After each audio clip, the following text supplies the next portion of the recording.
Ezekiel. In the 30th year, in the 4th month on the 5th day, while I was among the exiles by the Chebar River, the heavens were opened, and I saw visions of God. On the 5th of the month, it was the 5th year of the exile of King Jehoiakim. The word of the Lord came to Ezekiel the priest, the son of Buzi, by the Chebar River in the land of the Babylonians.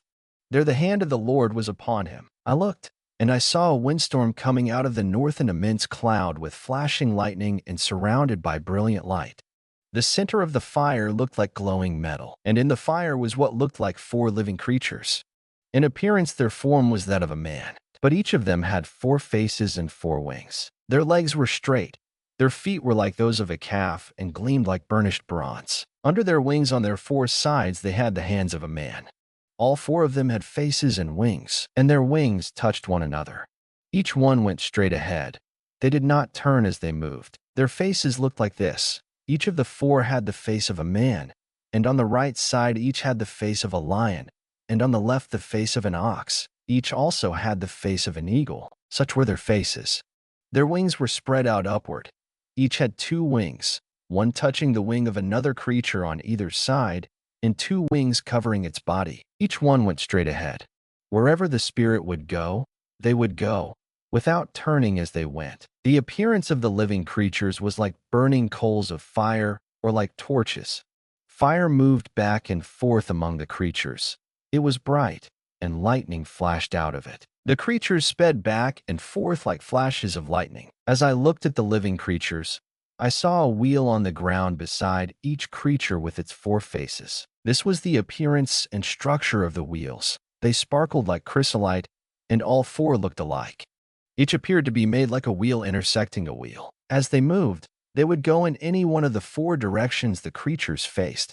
The wheels did not turn about as the creatures went. Their rims were high and awesome, and all 4 rims were full of eyes all around. When the living creatures moved, the wheels beside them moved, and when the living creatures rose from the ground, the wheels also rose. Wherever the Spirit would go, they would go, and the wheels would rise along with them, because the spirit of the living creatures was in the wheels. When the creatures moved, they also moved.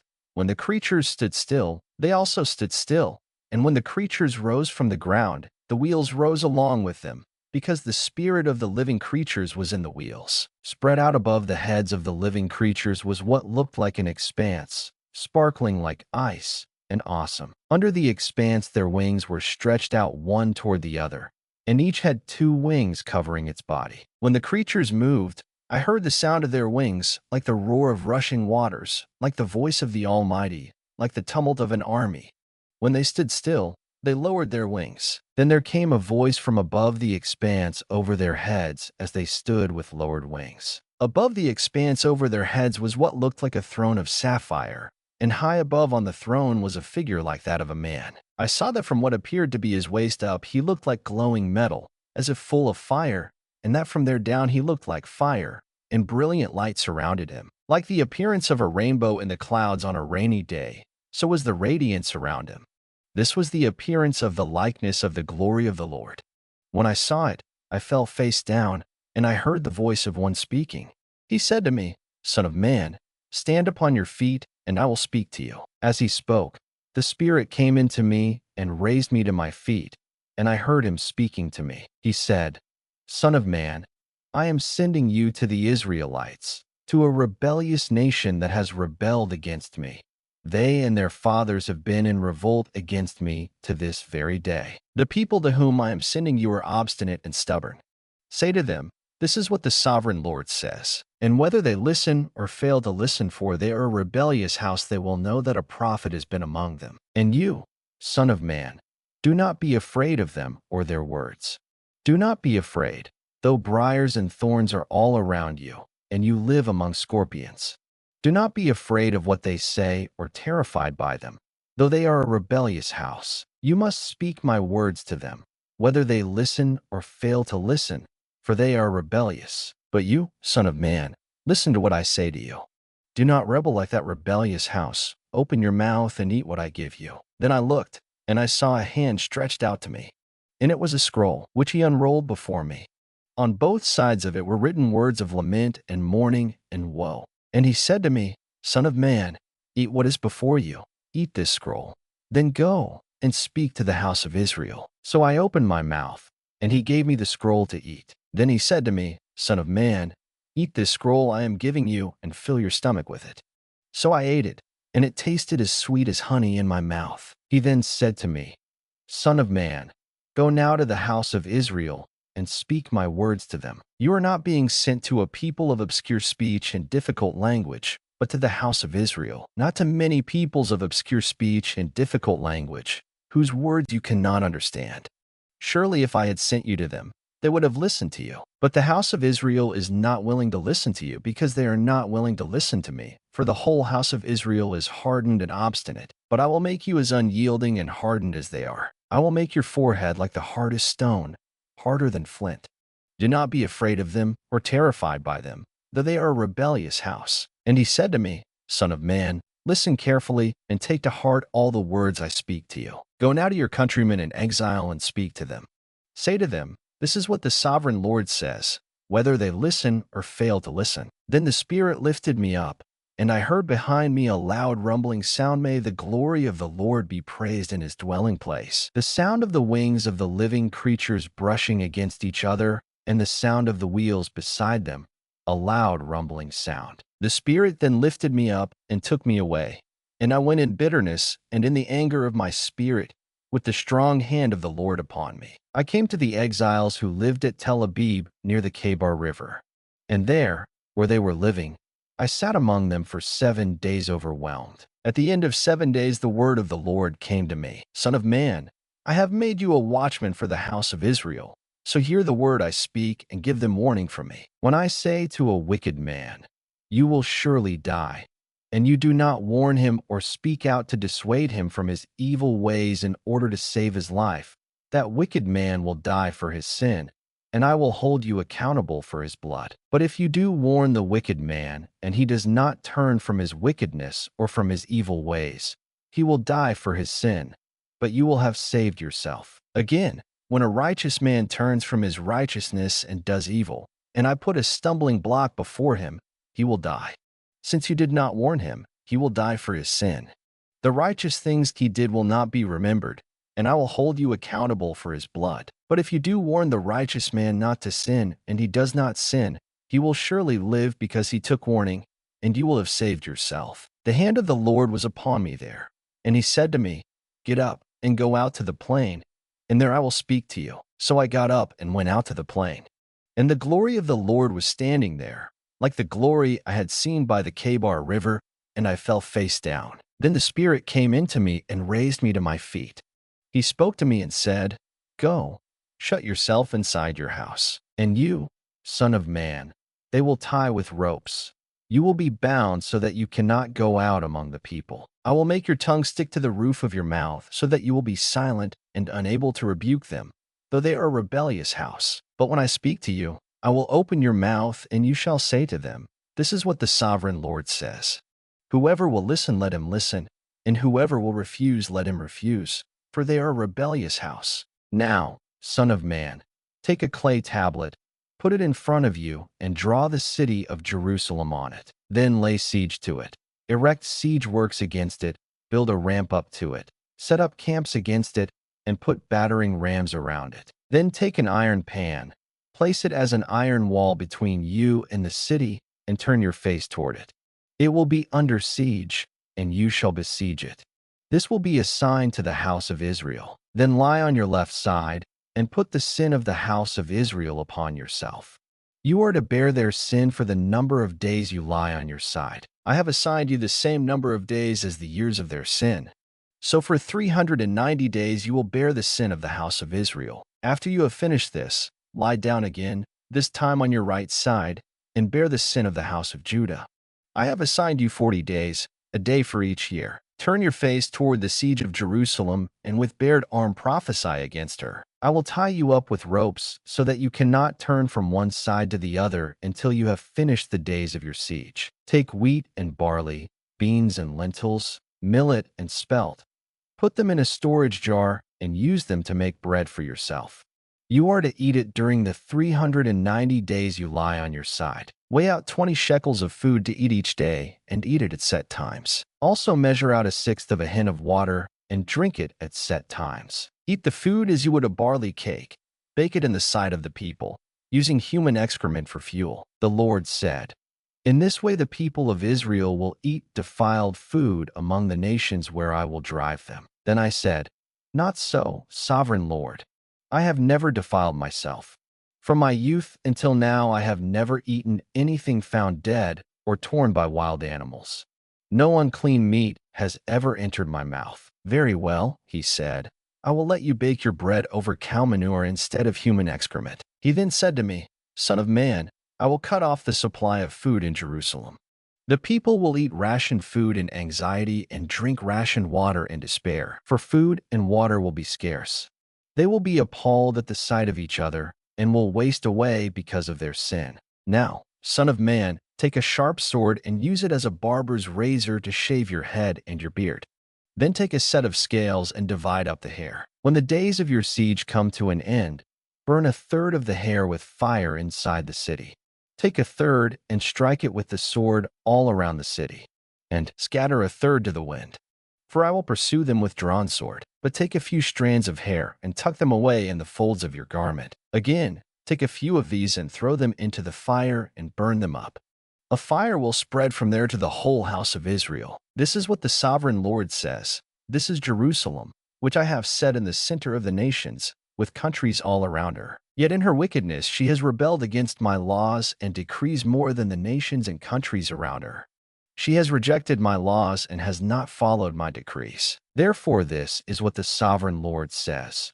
You have been more unruly than the nations around you, and have not followed my decrees or kept my laws. You have not even conformed to the standards of the nations around you. Therefore this is what the sovereign Lord says. I myself am against you, Jerusalem, and I will inflict punishment on you in the sight of the nations. Because of all your detestable idols, I will do to you what I have never done before and will never do again. Therefore in your midst fathers will eat their children, and children will eat their fathers. I will inflict punishment on you, and will scatter all your survivors to the winds. Therefore, as surely as I live, declares the sovereign Lord, because you have defiled my sanctuary with all your vile images and detestable practices, I myself will withdraw my favor. I will not look on you with pity or spare you. A third of your people will die of the plague or perish by famine inside you. A third will fall by the sword outside your walls, and a third I will scatter to the winds and pursue with drawn sword. Then my anger will cease, and my wrath against them will subside, and I will be avenged. And when I have spent my wrath upon them, they will know that I, the Lord, have spoken in my zeal. I will make you a ruin and a reproach among the nations around you, in the sight of all who pass by. You will be a reproach and a taunt, a warning and an object of horror to the nations around you when I inflict punishment on you in anger and in wrath and with stinging rebuke. I, the Lord, have spoken. When I shoot at you with my deadly and destructive arrows of famine, I will shoot to destroy you. I will bring more and more famine upon you and cut off your supply of food. I will send famine and wild beasts against you, and they will leave you childless. Plague and bloodshed will sweep through you, and I will bring the sword against you. I, the Lord, have spoken. The word of the Lord came to me. Son of man, set your face against the mountains of Israel. Prophesy against them, and say, O mountains of Israel, hear the word of the sovereign Lord. This is what the sovereign Lord says to the mountains and hills, to the ravines and valleys. I am about to bring a sword against you, and I will destroy your high places. Your altars will be demolished, and your incense altars will be smashed, and I will slay your people in front of your idols. I will lay the dead bodies of the Israelites in front of their idols, and I will scatter your bones around your altars. Wherever you live, the towns will be laid waste, and the high places demolished, so that your altars will be laid waste and devastated, your idols smashed and ruined, your incense altars broken down, and what you have made wiped out. Your people will fall slain among you, and you will know that I am the Lord. But I will spare some, for some of you will escape the sword when you are scattered among the lands and nations. Then in the nations where they have been carried captive, those who escape will remember me, how I have been grieved by their adulterous hearts, which have turned away from me, and by their eyes, which have lusted after their idols. They will loathe themselves for the evil they have done and for all their detestable practices. And they will know that I am the Lord. I did not threaten in vain to bring this calamity on them. This is what the sovereign Lord says. Strike your hands together and stamp your feet and cry out, Alas, because of all the wicked and detestable practices of the house of Israel, for they will fall by the sword, famine, and plague. He that is far away will die of the plague, and he that is near will fall by the sword, and he that survives and is spared will die of famine. So will I spend my wrath upon them, and they will know that I am the Lord, when their people lie slain among their idols around their altars, on every high hill and on all the mountain tops, under every spreading tree and every leafy oak, places where they offered fragrant incense to all their idols. And I will stretch out my hand against them, and make the land a desolate waste from the desert to Diblah, wherever they live. Then they will know that I am the Lord. The word of the Lord came to me. Son of man, this is what the sovereign Lord says to the land of Israel. The end has come upon the four corners of the land. The end is now upon you, and I will unleash my anger against you. I will judge you according to your conduct and repay you for all your detestable practices. I will not look on you with pity or spare you. I will surely repay you for your conduct and the detestable practices among you. Then you will know that I am the Lord. This is what the sovereign Lord says. Disaster. An unheard of disaster is coming. The end has come. The end has come. It has roused itself against you. It has come. Doom has come upon you, you who dwell in the land. The time has come. The day is near. There is panic, not joy, upon the mountains. I am about to pour out my wrath on you and spend my anger against you. I will judge you according to your conduct and repay you for all your detestable practices. I will not look on you with pity or spare you. I will repay you in accordance with your conduct and the detestable practices among you. Then you will know that it is I, the Lord, who strikes the blow. The day is here. It has come. Doom has burst forth. The rod has budded, arrogance has blossomed, violence has grown into a rod to punish wickedness. None of the people will be left, none of that crowd, no wealth, nothing of value. The time has come, the day has arrived. Let not the buyer rejoice, nor the seller grieve, for wrath is upon the whole crowd. The seller will not recover the land he has sold as long as both of them live, for the vision concerning the whole crowd will not be reversed. Because of their sins, not one of them will preserve his life. Though they blow the trumpet and get everything ready, no one will go into battle, for my wrath is upon the whole crowd. Outside is the sword. Inside are plague and famine. Those in the country will die by the sword, and those in the city will be devoured by famine and plague. All who survive and escape will be in the mountains, moaning like doves of the valleys, each because of his sins. Every hand will go limp, and every knee will become as weak as water. They will put on sackcloth and be clothed with terror. Their faces will be covered with shame, and their heads will be shaved. They will throw their silver into the streets, and their gold will be an unclean thing. Their silver and gold will not be able to save them in the day of the Lord's wrath. They will not satisfy their hunger or fill their stomachs with it, for it has made them stumble into sin. They were proud of their beautiful jewelry and used it to make their detestable idols and vile images. Therefore I will turn these into an unclean thing for them. I will hand it all over as plunder to foreigners and as loot to the wicked of the earth, and they will defile it. I will turn my face away from them, and they will desecrate my treasured place. Robbers will enter it and desecrate it. Prepare chains, because the land is full of bloodshed and the city is full of violence. I will bring the most wicked of the nations to take possession of their houses. I will put an end to the pride of the mighty, and their sanctuaries will be desecrated. When terror comes, they will seek peace, but there will be none. Calamity upon calamity will come, and rumor upon rumor. They will try to get a vision from the prophet. The teaching of the law by the priest will be lost, as will the counsel of the elders. The king will mourn, the prince will be clothed with despair, and the hands of the people of the land will tremble. I will deal with them according to their conduct, and by their own standards I will judge them. Then they will know that I am the Lord. In the 6th year, in the 6th month on the 5th day, while I was sitting in my house and the elders of Judah were sitting before me, the hand of the sovereign Lord came upon me there. I looked, and I saw a figure like that of a man. From what appeared to be his waist down he was like fire, and from there up his appearance was as bright as glowing metal. He stretched out what looked like a hand and took me by the hair of my head. The Spirit lifted me up between earth and heaven, and in visions of God he took me to Jerusalem, to the entrance to the north gate of the inner court, where the idol that provokes to jealousy stood. And there before me was the glory of the God of Israel, as in the vision I had seen in the plain. Then he said to me, Son of man, look toward the north. So I looked, and in the entrance north of the gate of the altar I saw this idol of jealousy. And he said to me, Son of man, do you see what they are doing, the utterly detestable things the house of Israel is doing here, things that will drive me far from my sanctuary? But you will see things that are even more detestable. Then he brought me to the entrance to the court. I looked, and I saw a hole in the wall. He said to me, Son of man, now dig into the wall. So I dug into the wall and saw a doorway there. And he said to me, Go in and see the wicked and detestable things they are doing here. So I went in and looked, and I saw portrayed all over the walls all kinds of crawling things and detestable animals and all the idols of the house of Israel. In front of them stood 70 elders of the house of Israel, and Jazaniah son of Shaphan was standing among them. Each had a censer in his hand, and a fragrant cloud of incense was rising. He said to me, Son of man, have you seen what the elders of the house of Israel are doing in the darkness, each at the shrine of his own idol?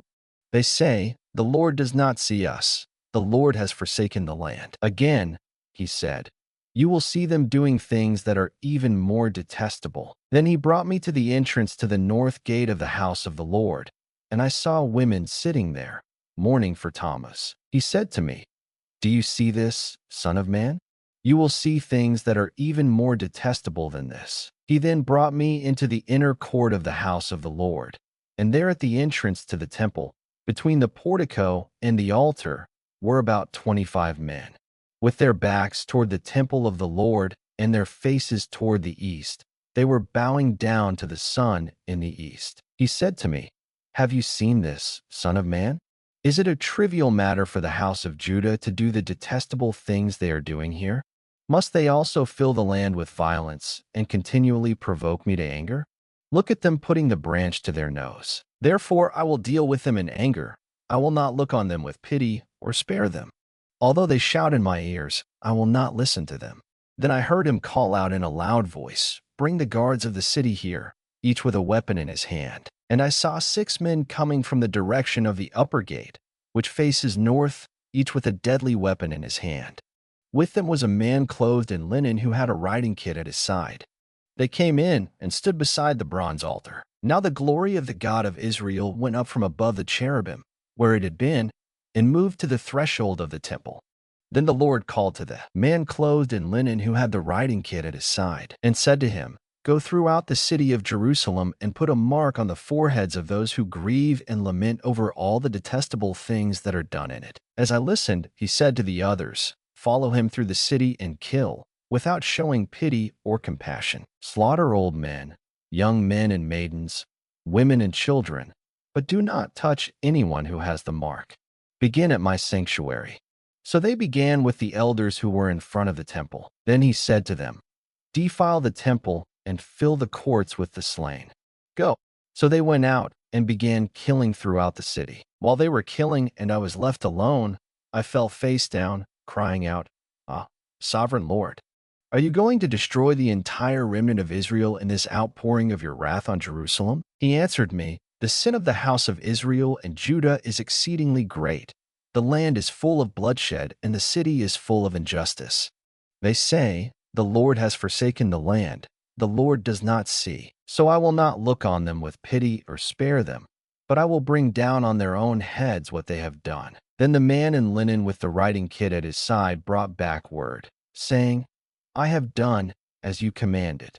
I looked, and I saw the likeness of a throne of sapphire above the expanse that was over the heads of the cherubim. The Lord said to the man clothed in linen, Go in among the wheels beneath the cherubim. Fill your hands with burning coals from among the cherubim and scatter them over the city. And as I watched, he went in. Now the cherubim were standing on the south side of the temple when the man went in, and a cloud filled the inner court. Then the glory of the Lord rose from above the cherubim and moved to the threshold of the temple.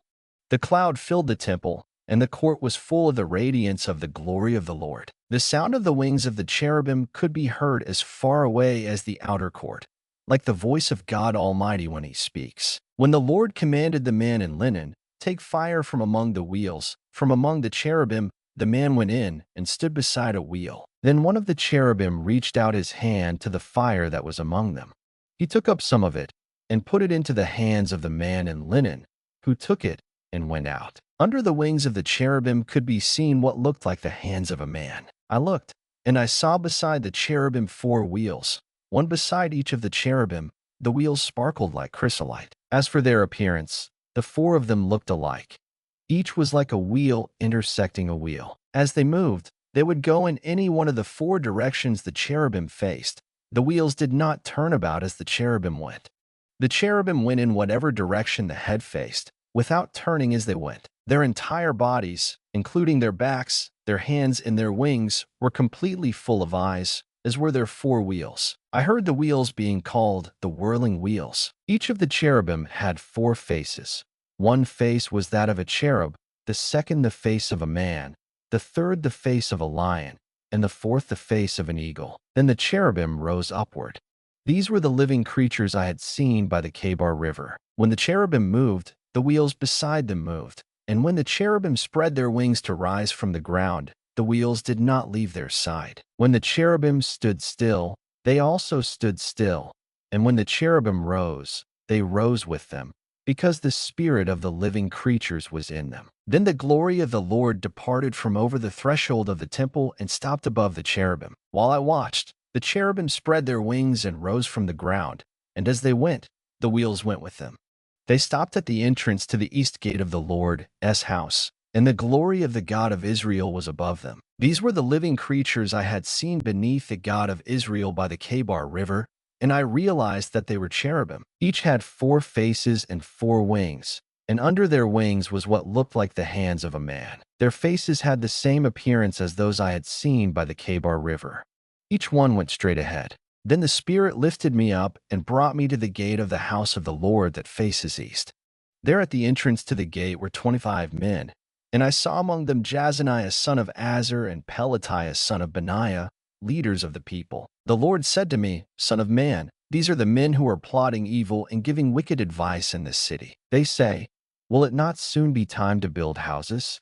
This city is a cooking pot, and we are the meat. Therefore prophesy against them. Prophesy, son of man." Then the Spirit of the Lord came upon me, and he told me to say, "This is what the Lord says. That is what you are saying, O house of Israel, but I know what is going through your mind. You have killed many people in this city and filled its streets with the dead. Therefore this is what the sovereign Lord says. The bodies you have thrown there are the meat, and this city is the pot.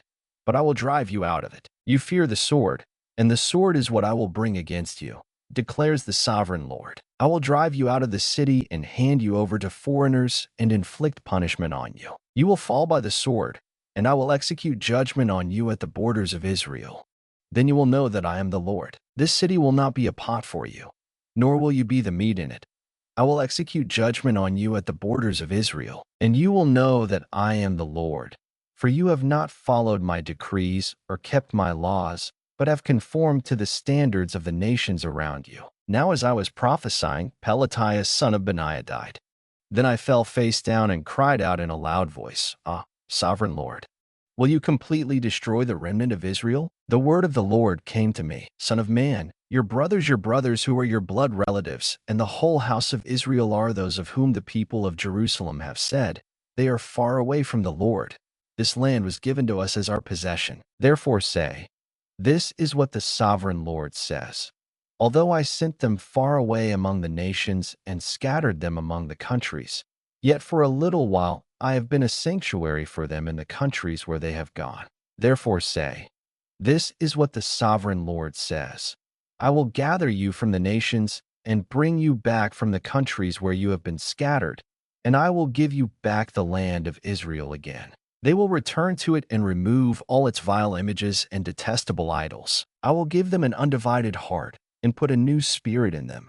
I will remove from them their heart of stone and give them a heart of flesh. Then they will follow my decrees and be careful to keep my laws.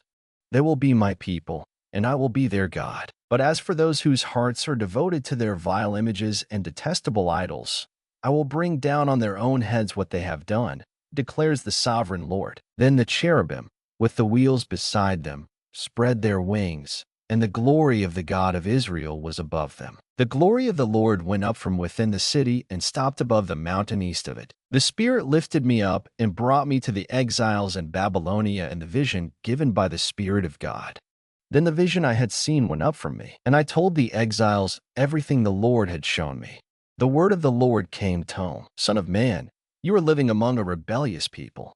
They have eyes to see but do not see, and ears to hear but do not hear, for they are a rebellious people. Therefore, Son of man, pack your belongings for exile, and in the daytime, as they watch, set out and go from where you are to another place.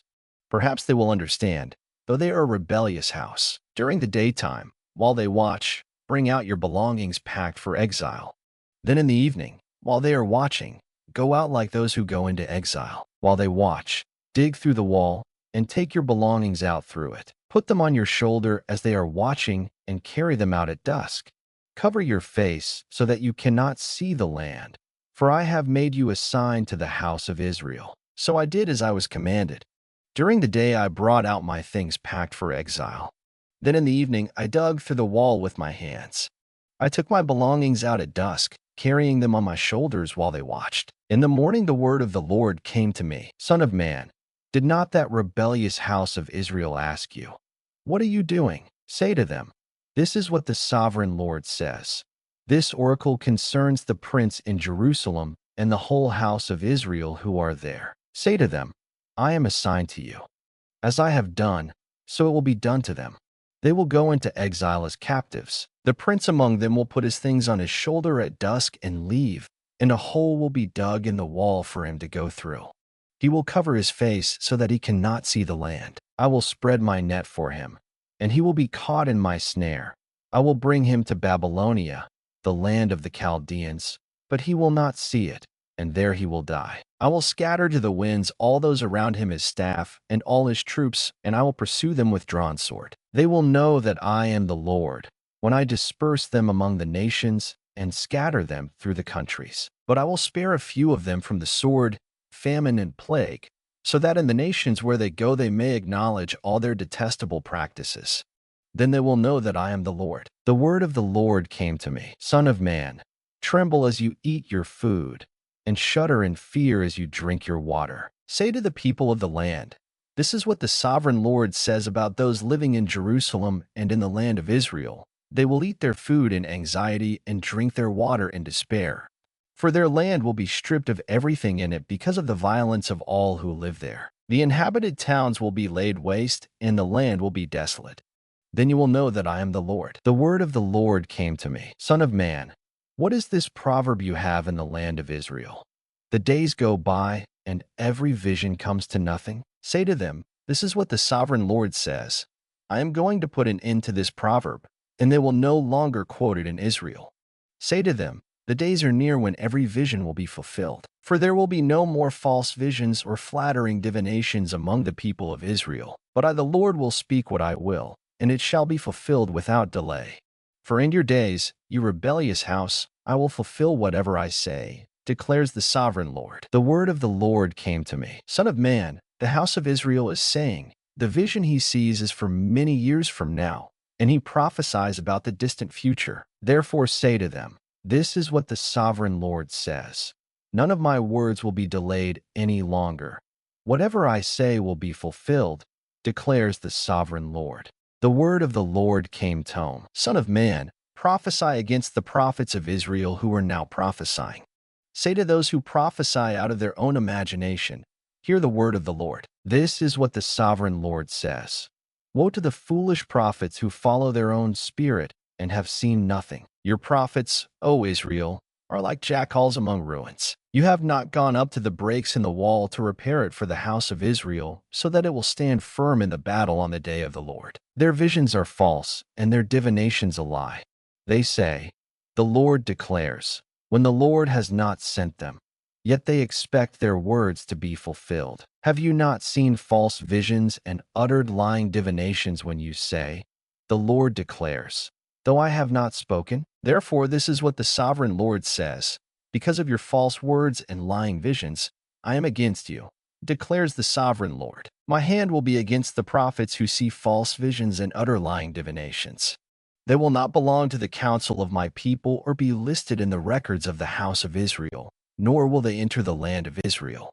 Then you will know that I am the sovereign Lord, because they lead my people astray, saying, peace, when there is no peace, and because, when a flimsy wall is built, they cover it with whitewash. Therefore tell those who cover it with whitewash that it is going to fall. Rain will come in torrents, and I will send hailstones hurtling down, and violent winds will burst forth. When the wall collapses, will people not ask you, where is the whitewash you covered it with? Therefore this is what the sovereign Lord says. In my wrath I will unleash a violent wind, and in my anger hailstones and torrents of rain will fall with destructive fury. I will tear down the wall you have covered with whitewash, and will level it to the ground so that its foundation will be laid bare. When it falls, you will be destroyed in it, and you will know that I am the Lord. So I will spend my wrath against the wall and against those who covered it with whitewash. I will say to you, the wall is gone, and so are those who whitewashed it. Those prophets of Israel who prophesied to Jerusalem and saw visions of peace for her when there was no peace, declares the sovereign Lord. Now, Son of man, set your face against the daughters of your people who prophesy out of their own imagination. Prophesy against them and say, this is what the sovereign Lord says. Woe to the women who sew magic charms on all their wrists and make veils of various lengths for their heads in order to ensnare people. Will you ensnare the lives of my people, but preserve your own? You have profaned me among my people for a few handfuls of barley and scraps of bread. By lying to my people, who listen to lies, you have killed those who should not have died and have spared those who should not live. Therefore this is what the sovereign Lord says. I am against your magic charms with which you ensnare people like birds, and I will tear them from your arms. I will set free the people that you ensnare like birds. I will tear off your veils and save my people from your hands, and they will no longer fall prey to your power.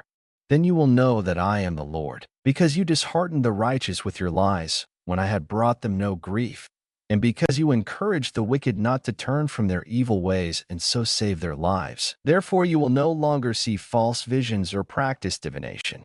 I will save my people from your hands, and then you will know that I am the Lord. Some of the elders of Israel committed me and sat down in front of me. Then the word of the Lord came to me. Son of man, these men have set up idols in their hearts and put wicked stumbling blocks before their faces. Should I let them inquire of me at all? Therefore speak to them and tell them, this is what the sovereign Lord says. When any Israelite sets up idols in his heart and puts a wicked stumbling block before his face and then goes to a prophet, I, the Lord, will answer him myself in keeping with his great idolatry. I will do this to recapture the hearts of the people of Israel, who have all deserted me for their idols. Therefore say to the house of Israel, this is what the sovereign Lord says. Repent, turn from your idols, and renounce all your detestable practices. When any Israelite or any alien living in Israel separates himself from me and sets up idols in his heart and puts a wicked stumbling block before his face, and then goes to a prophet to inquire of me, I, the Lord, will answer him myself. I will set my face against that man and make him an example and a byword. I will cut him off from my people. Then you will know that I am the Lord. And if the prophet is enticed to utter a prophecy, I, the Lord, have enticed that prophet, and I will stretch out my hand against him and destroy him from among my people Israel. They will bear their guilt. The prophet will be as guilty as the one who consults him. Then the people of Israel will no longer stray from me, nor will they defile themselves any more with all their sins.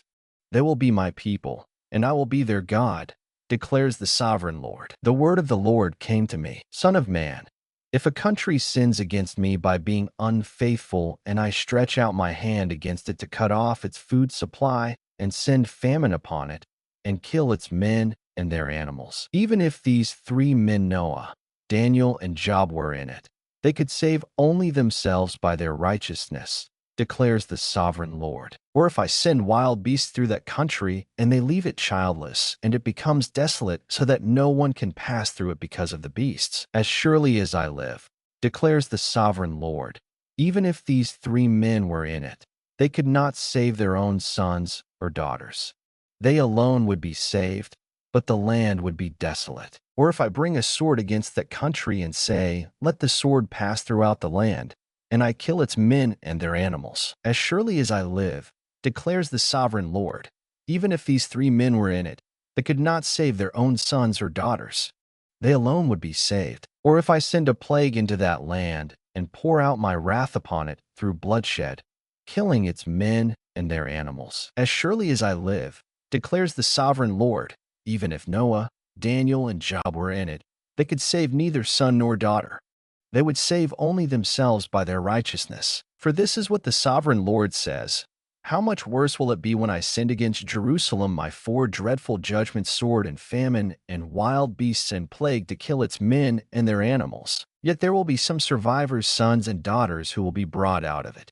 They will come to you, and when you see their conduct and their actions, you will be consoled regarding the disaster I have brought upon Jerusalem, every disaster I have brought upon it. You will be consoled when you see their conduct and their actions, for you will know that I have done nothing in it without cause, declares the sovereign Lord. The word of the Lord came to me. Son of man, how is the wood of a vine better than that of a branch on any of the trees in the forest? Is wood ever taken from it to make anything useful?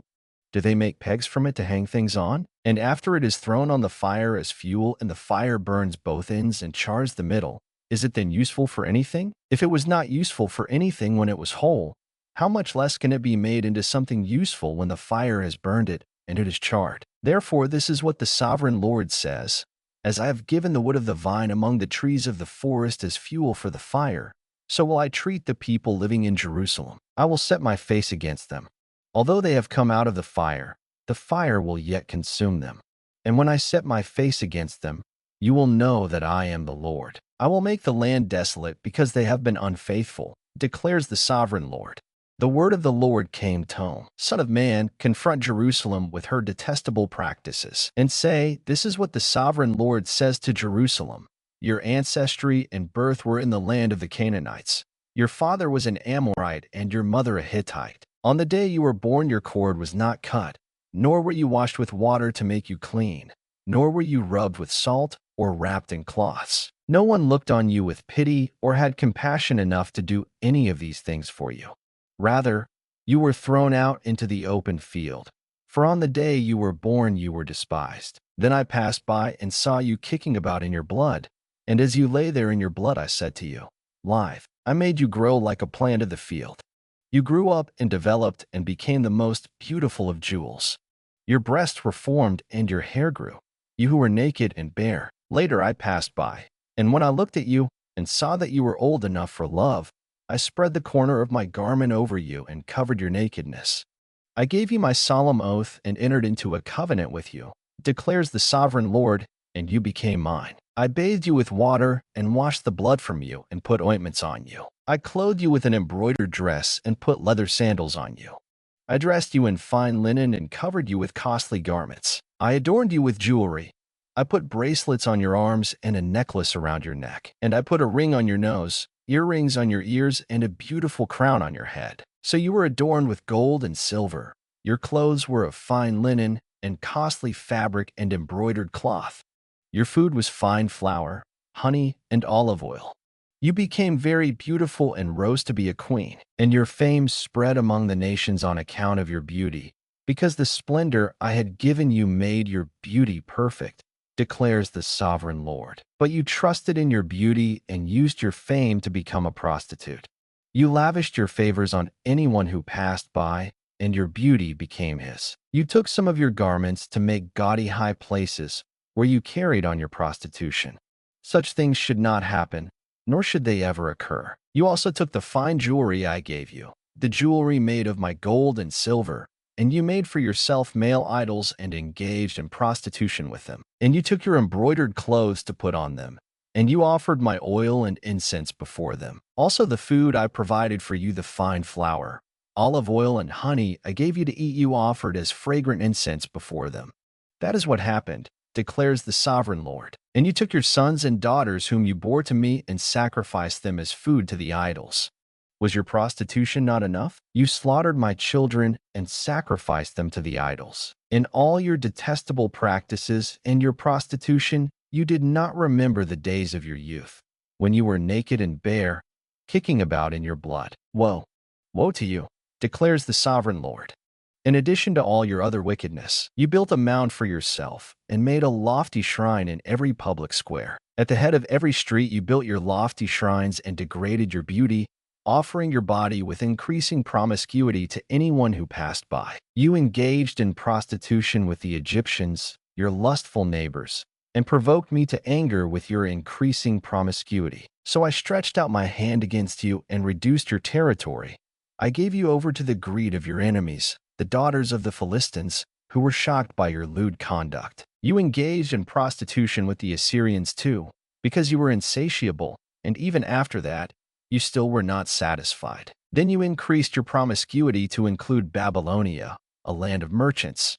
But even with this you were not satisfied. How weak-willed you are, declares the sovereign Lord, when you do all these things, acting like a brazen prostitute. When you built your mounds at the head of every street and made your lofty shrines in every public square, you were unlike a prostitute, because you scorned payment. You adulterous wife!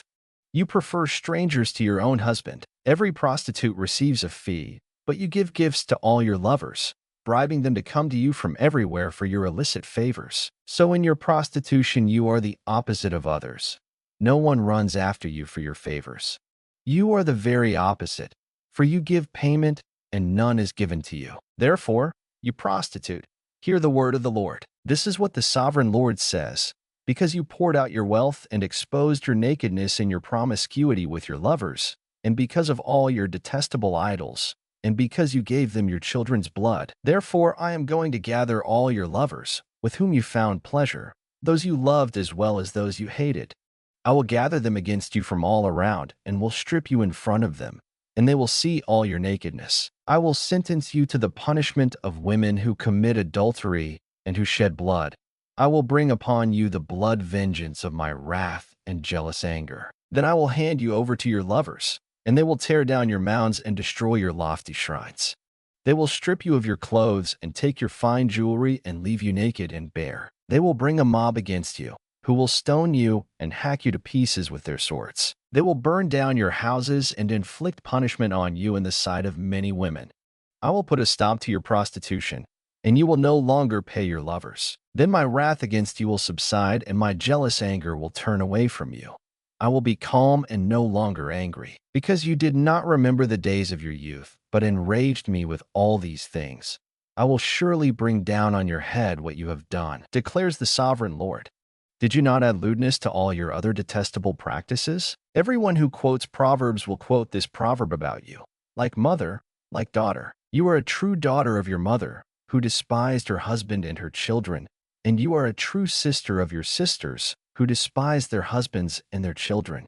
Your mother was a Hittite and your father an Amorite. Your older sister was Samaria, who lived to the north of you with her daughters, and your younger sister, who lived to the south of you with her daughters, was Sodom. You not only walked in their ways and copied their detestable practices, but in all your ways you soon became more depraved than they. As surely as I live, declares the sovereign Lord, your sister Sodom and her daughters never did what you and your daughters have done. Now this was the sin of your sister Sodom. She and her daughters were arrogant, overfed, and unconcerned. They did not help the poor and needy. They were haughty and did detestable things before me. Therefore I did away with them, as you have seen. Samaria did not commit half the sins you did. You have done more detestable things than they, and have made your sisters seem righteous by all these things you have done. Bear your disgrace, for you have furnished some justification for your sisters. Because your sins were more vile than theirs, they appear more righteous than you. So then, be ashamed and bear your disgrace, for you have made your sisters appear righteous. However, I will restore the fortunes of Sodom and her daughters, and of Samaria and her daughters, and your fortunes along with them, so that you may bear your disgrace and be ashamed of all you have done in giving them comfort. And your sisters, Sodom with her daughters and Samaria with her daughters, will return to what they were before, and you and your daughters will return to what you were before. You would not even mention your sister Sodom in the day of your pride, before your wickedness was uncovered. Even so, you are now scorned by the daughters of Edom and all her neighbors, and the daughters of the Philistines, all those around you who despise you. You will bear the consequences of your lewdness and your detestable practices, declares the Lord. This is what the sovereign Lord says. I will deal with you as you deserve, because you have despised my oath by breaking the covenant. Yet I will remember the covenant I made with you in the days of your youth, and I will establish an everlasting covenant with you. Then you will remember your ways and be ashamed when you receive your sisters, both those who are older than you and those who are younger. I will give them to you as daughters, but not on the basis of my covenant with you. So I will establish my covenant with you, and you will know that I am the Lord. Then, when I make atonement for you for all you have done, you will remember and be ashamed and never again open your mouth because of your humiliation, declares the sovereign Lord.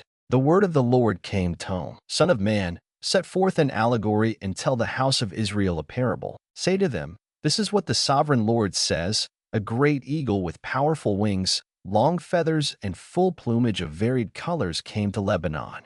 Taking hold of the top of a cedar, he broke off its topmost shoot and carried it away to a land of merchants, where he planted it in a city of traders. He took some of the seed of your land and put it in fertile soil. He planted it like a willow by abundant water, and it sprouted and became a low, spreading vine. Its branches turned toward him, but its roots remained under it. So it became a vine and produced branches and put out leafy boughs. But there was another great eagle with powerful wings and full plumage. The vine now sent out its roots toward him from the plot where it was planted and stretched out its branches to him for water. It had been planted in good soil by abundant water, so that it would produce branches, bear fruit, and become a splendid vine. Say to them, this is what the sovereign Lord says. Will it thrive? Will it not be uprooted and stripped of its fruit so that it withers? All its new growth will wither.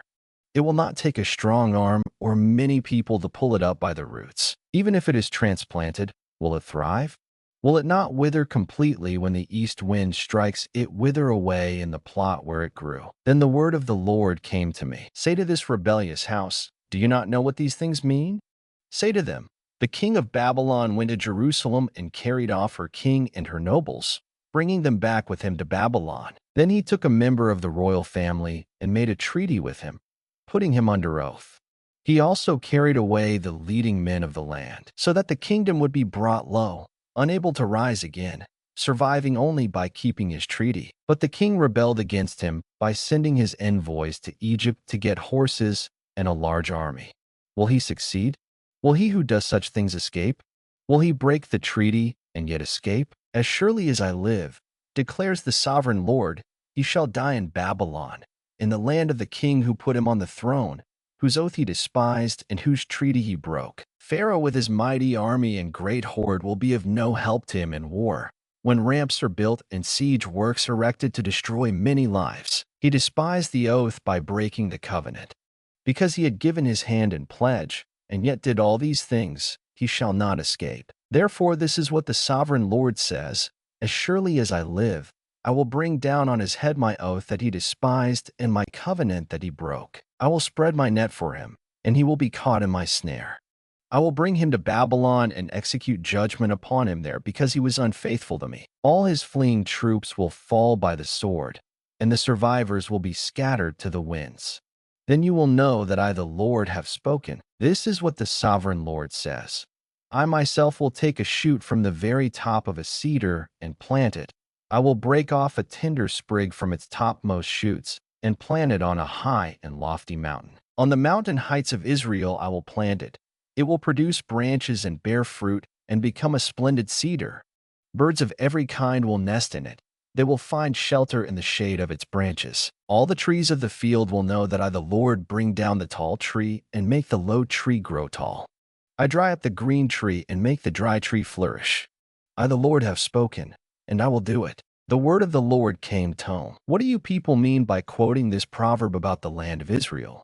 The fathers eat sour grapes, and the children's teeth are set on edge. As surely as I live, declares the sovereign Lord, you will no longer quote this proverb in Israel. For every living soul belongs to me. The Father as well as the Son both alike belong to me. The soul who sins is the one who will die. Suppose there is a righteous man who does what is just and right. He does not eat at the mountain shrines or look to the idols of the house of Israel. He does not defile his neighbor's wife or lie with a woman during her period. He does not oppress anyone, but returns what he took in pledge for a loan. He does not commit robbery, but gives his food to the hungry and provides clothing for the naked. He does not lend at usury or take excessive interest. He withholds his hand from doing wrong and judges fairly between man and man. He follows my decrees and faithfully keeps my laws.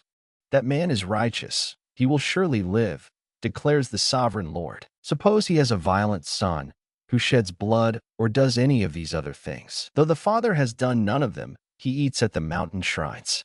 He defiles his neighbor's wife. He oppresses the poor and needy. He commits robbery. He does not return what he took in pledge. He looks to the idols.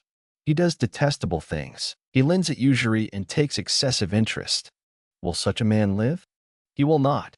Because he has done all these detestable things, he will surely be put to death and his blood will be on his own head. But suppose this son has a son who sees all the sins his father commits, and though he sees them, he does not do such things. He does not eat at the mountain shrines or look to the idols of the house of Israel. He does not defile his neighbor's wife. He does not oppress anyone or require a pledge for a loan. He does not commit robbery, but gives his food to the hungry and provides clothing for the naked. He withholds his hand from sin and takes no usury or excessive interest. He keeps my laws and follows my decrees.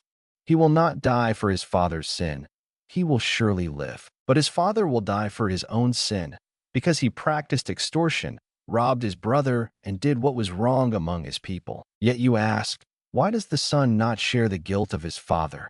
Since the son has done what is just and right and has been careful to keep all my decrees, he will surely live. The soul who sins is the one who will die.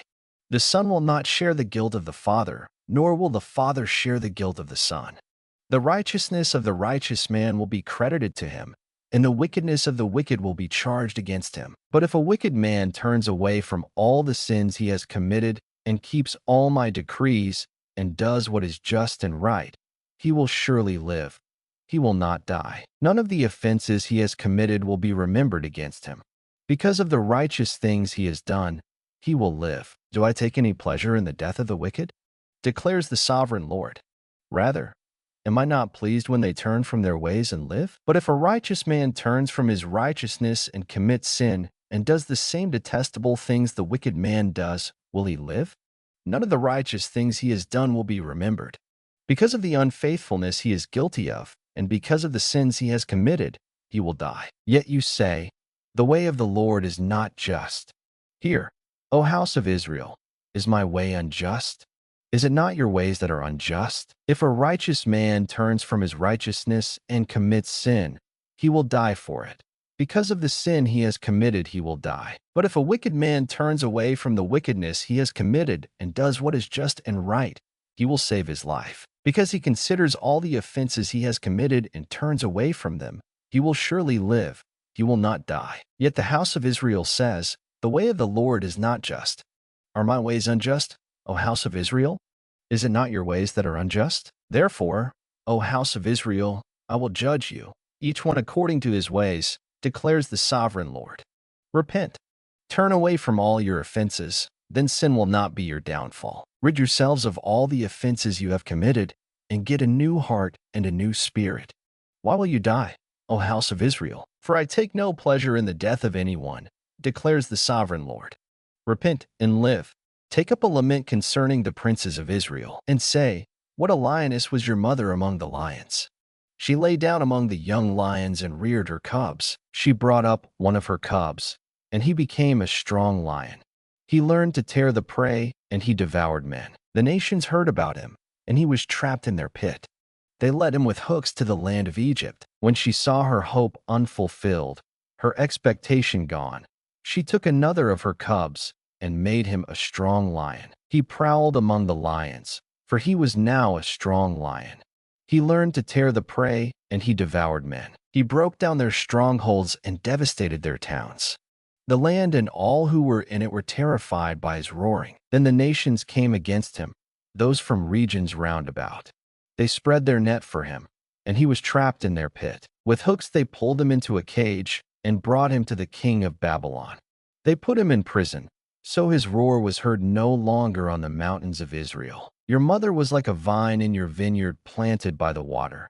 It was fruitful and full of branches because of abundant water. Its branches were strong, fit for a ruler's scepter. It towered high above the thick foliage, conspicuous for its height and for its many branches, but it was uprooted in fury and thrown to the ground. The east wind made it shrivel. It was stripped of its fruit.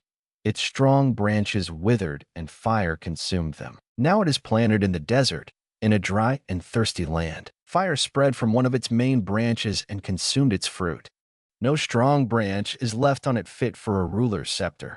This is a lament, and is to be used as a lament. In the 7th year, in the 5th month on the 10th day, some of the elders of Israel came to inquire of the Lord, and they sat down in front of me. Then the word of the Lord came to me. Son of man, speak to the elders of Israel and say to them, this is what the sovereign Lord says. Have you come to inquire of me? As surely as I live, I will not let you inquire of me, declares the sovereign Lord. Will you judge them? Will you judge them, son of man? Then confront them with the detestable practices of their fathers, and say to them, this is what the sovereign Lord says. On the day I chose Israel, I swore with uplifted hand to the descendants of the house of Jacob, and revealed myself to them in Egypt. With uplifted hand I said to them, I am the Lord your God. On that day I swore to them that I would bring them out of Egypt into a land I had searched out for them, a land flowing with milk and honey, the most beautiful of all lands. And I said to them, each of you, get rid of the vile images you have set your eyes on, and do not defile yourselves with the idols of Egypt. I am the Lord your God. But they rebelled against me and would not listen to me. They did not get rid of the vile images they had set their eyes on, nor did they forsake the idols of Egypt.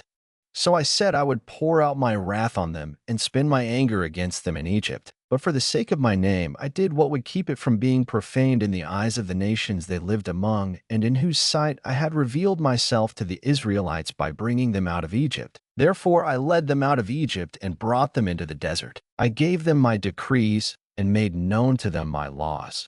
For the man who obeys them will live by them. Also I gave them my Sabbaths as a sign between us, so they would know that I the Lord made them holy. Yet the people of Israel rebelled against me in the desert. They did not follow my decrees, but rejected my laws, although the man who obeys them will live by them, and they utterly desecrated my Sabbaths. So I said I would pour out my wrath on them and destroy them in the desert. But for the sake of my name, I did what would keep it from being profaned in the eyes of the nations in whose sight I had brought them out. Also with uplifted hand I swore to them in the desert that I would not bring them into the land I had given them, a land flowing with milk and honey, most beautiful of all lands, because they rejected my laws and did not follow my decrees and desecrated my Sabbaths. For their hearts were devoted to their idols. Yet I looked on them with pity and did not destroy them or put an end to them in the desert. I said to their children in the desert, do not follow the statutes of your fathers or keep their laws or defile yourselves with their idols. I am the Lord your God. Follow my decrees and be careful to keep my laws. Keep my Sabbaths holy, that they may be a sign between us. Then you will know that I am the Lord your God. But the children rebelled against me. They did not follow my decrees. They were not careful to keep my laws, although the man who obeys them will live by them, and they desecrated my Sabbaths. So I said I would pour out my wrath on them and spend my anger against them in the desert. But I withheld my hand, and for the sake of my name, I did what would keep it from being profaned in the eyes of the nations in whose sight I had brought them out. Also with uplifted hand I swore to them in the desert that I would disperse them among the nations and scatter them through the countries, because they had not obeyed my laws, but had rejected my decrees and desecrated my Sabbaths, and their eyes lusted after their fathers' idols. I also gave them over to statutes that were not good, and laws they could not live by. I let them become defiled through their gifts, the sacrifice of every firstborn, that I might fill them with horror so they would know that I am the Lord. Therefore, Son of man, speak to the people of Israel and say to them, this is what the sovereign Lord says. In this also your fathers blasphemed me by forsaking me. When I brought them into the land I had sworn to give them, and they saw any high hill or any leafy tree, there they offered their sacrifices, made offerings that provoked me to anger, presented their fragrant incense, and poured out their drink offerings. Then I said to them, "What is this high place you go to?" It is called Bama to this day. Therefore say to the house of Israel, "This is what the sovereign Lord says. Will you defile yourselves the way your fathers did and lust after their vile images? When you offer your gifts, the sacrifice of your sons in the fire, you continue to defile yourselves with all your idols to this day. Am I to let you inquire of me, O house of Israel? As surely as I live, declares the sovereign Lord, I will not let you inquire of me. You say, we want to be like the nations, like the peoples of the world, who serve wood and stone. But what you have in mind will never happen. As surely as I live, declares the sovereign Lord, I will rule over you with a mighty hand and an outstretched arm and with outpoured wrath. I will bring you from the nations and gather you from the countries where you have been scattered with a mighty hand and an outstretched arm and with outpoured wrath. I will bring you into the desert of the nations, and there, face to face, I will execute judgment upon you. As I judged your fathers in the desert of the land of Egypt, so I will judge you, declares the sovereign Lord. I will take note of you as you pass under my rod, and I will bring you into the bond of the covenant. I will purge you of those who revolt and rebel against me. Although I will bring them out of the land where they are living, yet they will not enter the land of Israel. Then you will know that I am the Lord. As for you, O house of Israel, this is what the sovereign Lord says. Go and serve your idols, every one of you. But afterward you will surely listen to me and no longer profane my holy name with your gifts and idols. For on my holy mountain, the high mountain of Israel, declares the sovereign Lord, there in the land the entire house of Israel will serve me, and there I will accept them. There I will require your offerings and your choice gifts, along with all your holy sacrifices. I will accept you as fragrant incense when I bring you out from the nations and gather you from the countries where you have been scattered, and I will show myself holy among you in the sight of the nations. Then you will know that I am the Lord, when I bring you into the land of Israel, the land I had sworn with uplifted hand to give to your fathers. There you will remember your conduct and all the actions by which you have defiled yourselves, and you will loathe yourselves for all the evil you have done. You will know that I am the Lord, when I deal with you for my name's sake and not according to your evil ways and your corrupt practices, O house of Israel, declares the sovereign Lord. The word of the Lord came to me, Son of man, set your face toward the south. Preach against the south and prophesy against the forest of the southland. Say to the southern forest, hear the word of the Lord. This is what the sovereign Lord says. I am about to set fire to you, and it will consume all your trees, both green and dry. The blazing flame will not be quenched, and every face from south to north will be scorched by it. Everyone will see that I, the Lord, have kindled it. It will not be quenched. Then I said, Sovereign Lord, they are saying of me, isn't he just telling parables? The word of the Lord came to me. Son of man, set your face against Jerusalem and preach against the sanctuary. Prophesy against the land of Israel, and say to her, this is what the Lord says, I am against you. I will draw my sword from its scabbard and cut off from you both the righteous and the wicked. Because I am going to cut off the righteous and the wicked, my sword will be unsheathed against everyone from south to north. Then all people will know that I, the Lord, have drawn my sword from its scabbard.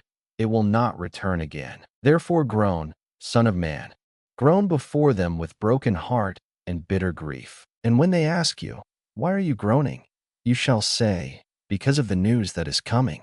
Every heart will melt and every hand go limp. Every spirit will become faint and every knee become as weak as water. It is coming. It will surely take place, declares the sovereign Lord. The word of the Lord came to me. Son of man, prophesy and say, this is what the Lord says, a sword, sharpened and polished, sharpened for the slaughter, polished to flash like lightning. Shall we rejoice in the scepter of my son Judah?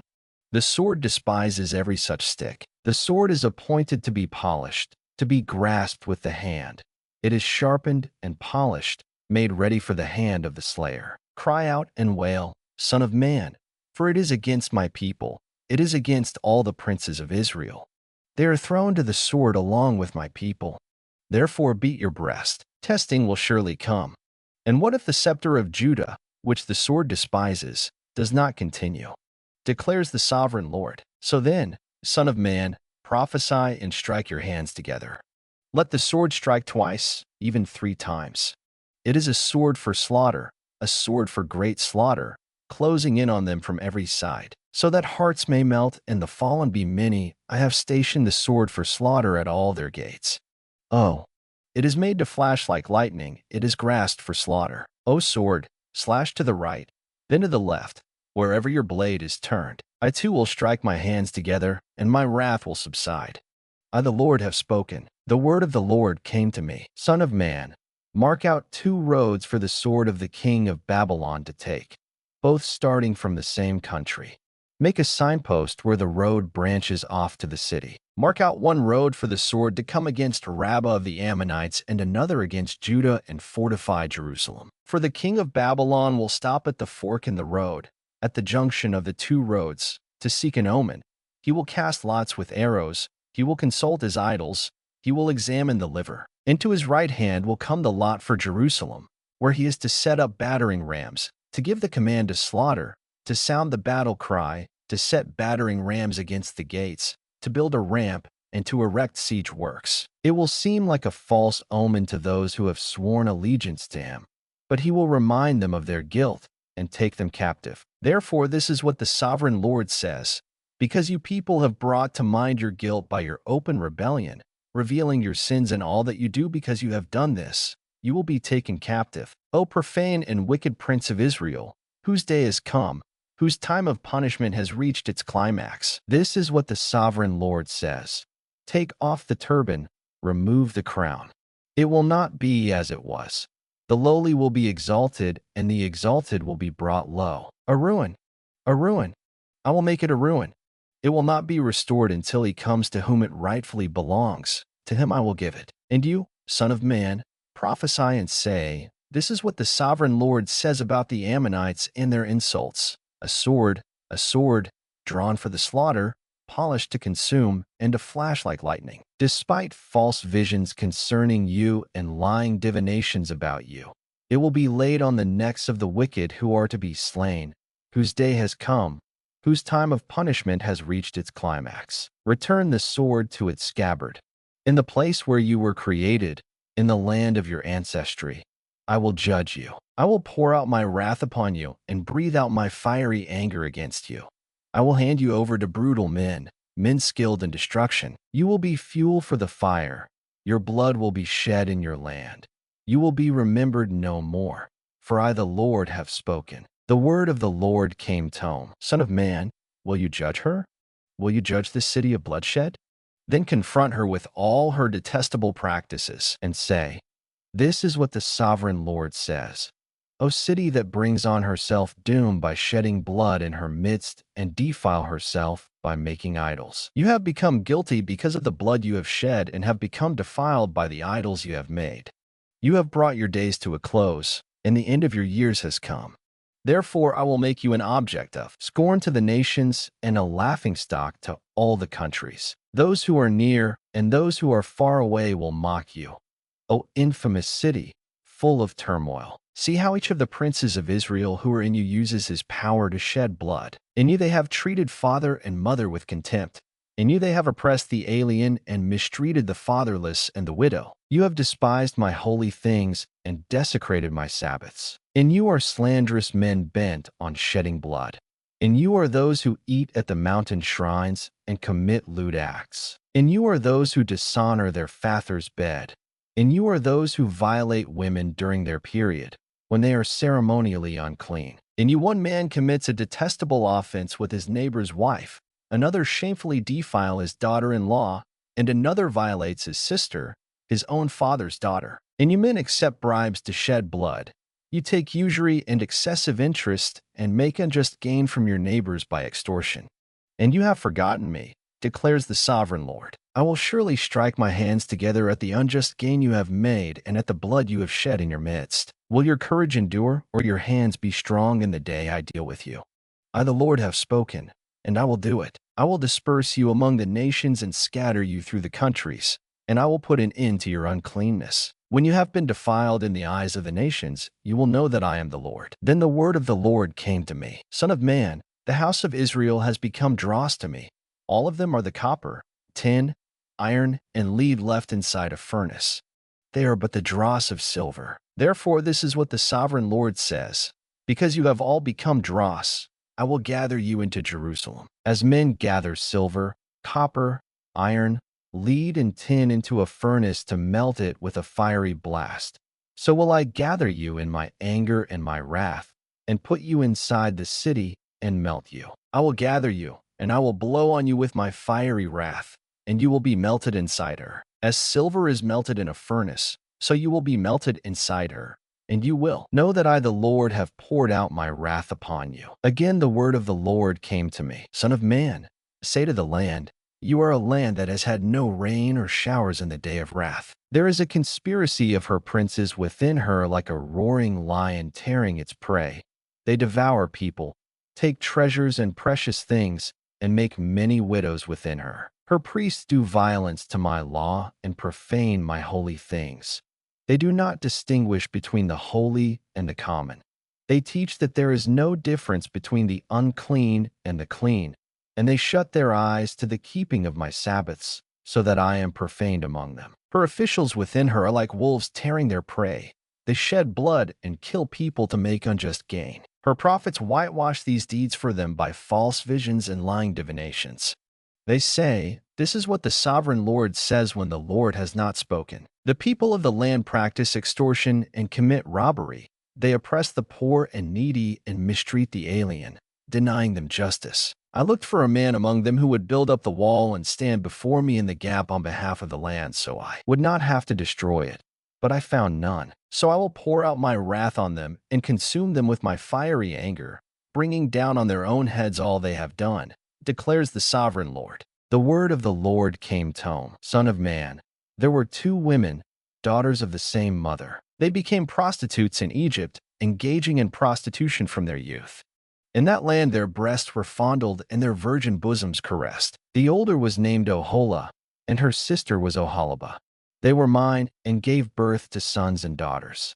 Oholah is Samaria, and Oholibah is Jerusalem. Oholah engaged in prostitution while she was still mine, and she lusted after her lovers, the Assyrians' warriors. Clothed in blue, governors and commanders, all of them handsome young men and mounted horsemen. She gave herself as a prostitute to all the elite of the Assyrians and defiled herself with all the idols of everyone she lusted after. She did not give up the prostitution she began in Egypt, when during her youth men slept with her, caressed her virgin bosom, and poured out their lust upon her. Therefore I handed her over to her lovers, the Assyrians, for whom she lusted. They stripped her naked, took away her sons and daughters, and killed her with the sword.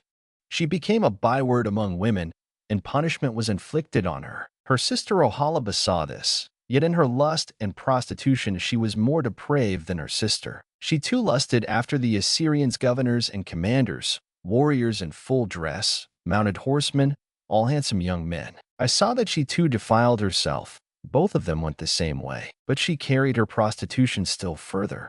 She saw men portrayed on a wall, figures of Chaldeans portrayed in red, with belts around their waists and flowing turbans on their heads. All of them looked like Babylonian chariot officers, natives of Chaldea. As soon as she saw them, she lusted after them and sent messengers to them in Chaldea. Then the Babylonians came to her, to the bed of love, and in their lust they defiled her.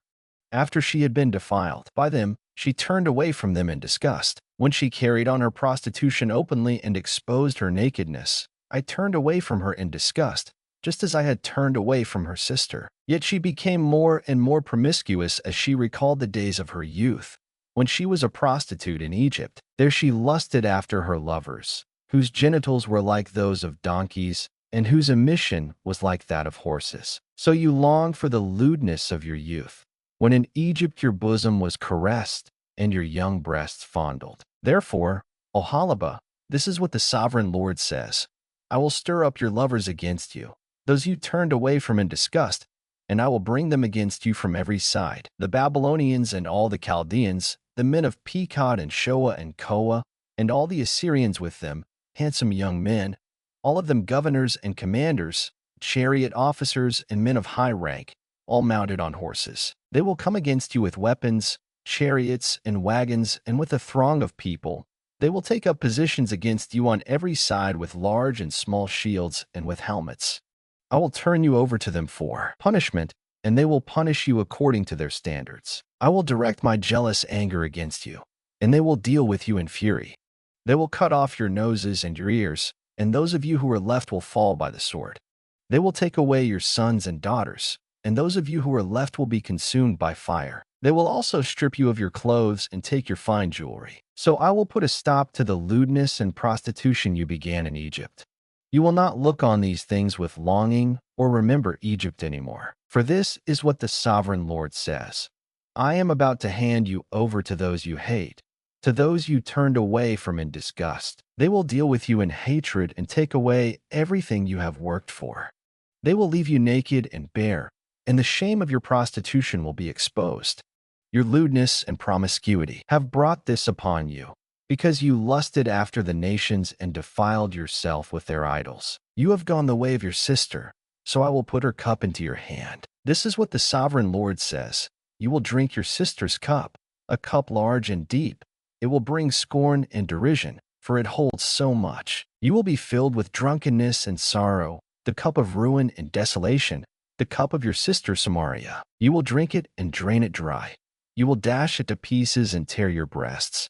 I have spoken, declares the sovereign Lord. Therefore, this is what the sovereign Lord says. Since you have forgotten me and thrust me behind your back, you must bear the consequences of your lewdness and prostitution. The Lord said to me, Son of man, will you judge Oholah and Oholibah? Then confront them with their detestable practices, for they have committed adultery and blood is on their hands. They committed adultery with their idols. They even sacrificed their children, whom they bore to me, as food for them. They have also done this to me. At that same time they defiled my sanctuary and desecrated my Sabbaths. On the very day they sacrificed their children to their idols. They entered my sanctuary and desecrated it. That is what they did in my house. They even sent messengers for men who came from far away, and when they arrived you bathed yourself for them, painted your eyes, and put on your jewelry. You sat on an elegant couch, with a table spread before it on which you had placed the incense and oil that belonged to me. The noise of a carefree crowd was around her. Sabaeans were brought from the desert along with men from the rabble, and they put bracelets on the arms of the woman and her sister and beautiful crowns on their heads. Then I said about the one worn out by adultery, Now let them use her as a prostitute, for that is all she is. And they slept with her. As men sleep with a prostitute, so they slept with those lewd women, Oholah and Oholibah. But righteous men will sentence them to the punishment of women who commit adultery and shed blood, because they are adulterous and blood is on their hands. This is what the sovereign Lord says. Bring a mob against them and give them over to terror and plunder. The mob will stone them and cut them down with their swords. They will kill their sons and daughters and burn down their houses. So I will put an end to lewdness in the land, that all women may take warning and not imitate you. You will suffer the penalty for your lewdness and bear the consequences of your sins of idolatry. Then you will know that I am the sovereign Lord. In the 9th year, in the 10th month on the 10th day, the word of the Lord came to me. Son of man, record this date, this very date, because the king of Babylon has laid siege to Jerusalem this very day. Tell this rebellious house a parable and say to them, This is what the sovereign Lord says. Put on the cooking pot, put it on and pour water into it. Put into it the pieces of meat, all the choice pieces, the leg and the shoulder. Fill it with the best of these bones. Take the pick of the flock. Pile wood beneath it for the bones. Bring it to a boil and cook the bones in it. For this is what the sovereign Lord says. Woe to the city of bloodshed, to the pot now encrusted, whose deposit will not go away. Empty it piece by piece without casting lots for them. For the blood she shed is in her midst. She poured it on the bare rock. She did not pour it on the ground, where the dust would cover it. To stir up wrath and take revenge, I put her blood on the bare rock, so that it would not be covered. Therefore, this is what the sovereign Lord says. Woe to the city of bloodshed. I too will pile the wood high, so heap on the wood and kindle the fire. Cook the meat well, mixing in the spices, and let the bones be charred. Then set the empty pot on the coals till it becomes hot, and its copper glows, so its impurities may be melted and its deposit burned away. It has frustrated all efforts. Its heavy deposit has not been removed, not even by fire. Now your impurity is lewdness. Because I tried to cleanse you, but you would not be cleansed from your impurity. You will not be clean again until my wrath against you has subsided. I, the Lord, have spoken. The time has come for me to act. I will not hold back. I will not have pity, nor will I relent. You will be judged according to your conduct and your actions, declares the sovereign Lord. The word of the Lord came to me, Son of man, with one blow I am about to take away from you the delight of your eyes. Yet do not lament or weep or shed any tears. Groan quietly. Do not mourn for the dead. Keep your turban fastened and your sandals on your feet. Do not cover the lower part of your face or eat the customary food of mourners. So I spoke to the people in the morning, and in the evening my wife died. The next morning I did as I had been commanded. Then the people asked me, "Won't you tell us what these things have to do with us?" So I said to them, "The word of the Lord came to me. Say to the house of Israel, this is what the sovereign Lord says. I am about to desecrate my sanctuary, the stronghold in which you take pride, the delight of your eyes, the object of your affection. The sons and daughters you left behind will fall by the sword, and you will do as I have done. You will not cover the lower part of your face or eat the customary food of mourners. You will keep your turbans on your heads and your sandals on your feet. You will not mourn or weep, but will waste away because of your sins and groan among yourselves. Ezekiel will be a sign to you. You will do just as he has done. When this happens, you will know that I am the sovereign Lord. And you, son of man, on the day I take away their stronghold, their joy and glory, the delight of their eyes, their heart's desire, and their sons and daughters as well. On that day a fugitive will come to tell you the news. At that time your mouth will be opened. You will speak with him and will no longer be silent. So you will be a sign to them, and they will know that I am the Lord. The word of the Lord came to me. Son of man, set your face against the Ammonites and prophesy against them. Say to them, hear the word of the sovereign Lord. This is what the sovereign Lord says, because you said, Aha, over my sanctuary when it was desecrated, and over the land of Israel when it was laid waste, and over the people of Judah when they went into exile. Therefore I am going to give you to the people of the east as a possession. They will set up their camps and pitch their tents among you. They will eat your fruit and drink your milk. I will turn Rabbah into a pasture for camels and Ammon into a resting place for sheep. Then you will know that I am the Lord. For this is what the sovereign Lord says, because you have clapped your hands and stamped your feet, rejoicing with all the malice of your heart against the land of Israel. Therefore I will stretch out my hand against you and give you as plunder to the nations. I will cut you off from the nations and exterminate you from the countries. I will destroy you, and you will know that I am the Lord. This is what the sovereign Lord says, because Moab and Seir said, Look, the house of Judah has become like all the other nations. Therefore I will expose the flank of Moab, beginning at its frontier towns Beth-Jeshemoth, Baal-meon, and Kiriathaim, the glory of that land. I will give Moab along with the Ammonites to the people of the east as a possession, so that the Ammonites will not be remembered among the nations. And I will inflict punishment on Moab. Then they will know that I am the Lord. This is what the sovereign Lord says, because Edom took revenge on the house of Judah and became very guilty by doing so. Therefore this is what the sovereign Lord says, I will stretch out my hand against Edom and kill its men and their animals. I will lay it waste, and from Teman to Dedan they will fall by the sword. I will take vengeance on Edom by the hand of my people Israel, and they will deal with Edom in accordance with my anger and my wrath. They will know my vengeance, declares the sovereign Lord. This is what the sovereign Lord says, because the Philistines acted in vengeance and took revenge with malice in their hearts, and with ancient hostility sought to destroy Judah. Therefore this is what the sovereign Lord says, I am about to stretch out my hand against the Philistines, and I will cut off the Kerethites and destroy those remaining along the coast. I will carry out great vengeance on them and punish them in my wrath. Then they will know that I am the Lord, when I take vengeance on them. In the 11th year, on the first day of the month, the word of the Lord came to me, Son of man, because Tyre has said of Jerusalem, Aha, the gate to the nations is broken, and its doors have swung open to me. Now that she lies in ruins, I will prosper. Therefore, this is what the sovereign Lord says. I am against you, O Tyre, and I will bring many nations against you, like the sea casting up its waves. They will destroy the walls of Tyre and pull down her towers. I will scrape away her rubble and make her a bare rock. Out in the sea she will become a place to spread fish nets. For I have spoken, declares the sovereign Lord.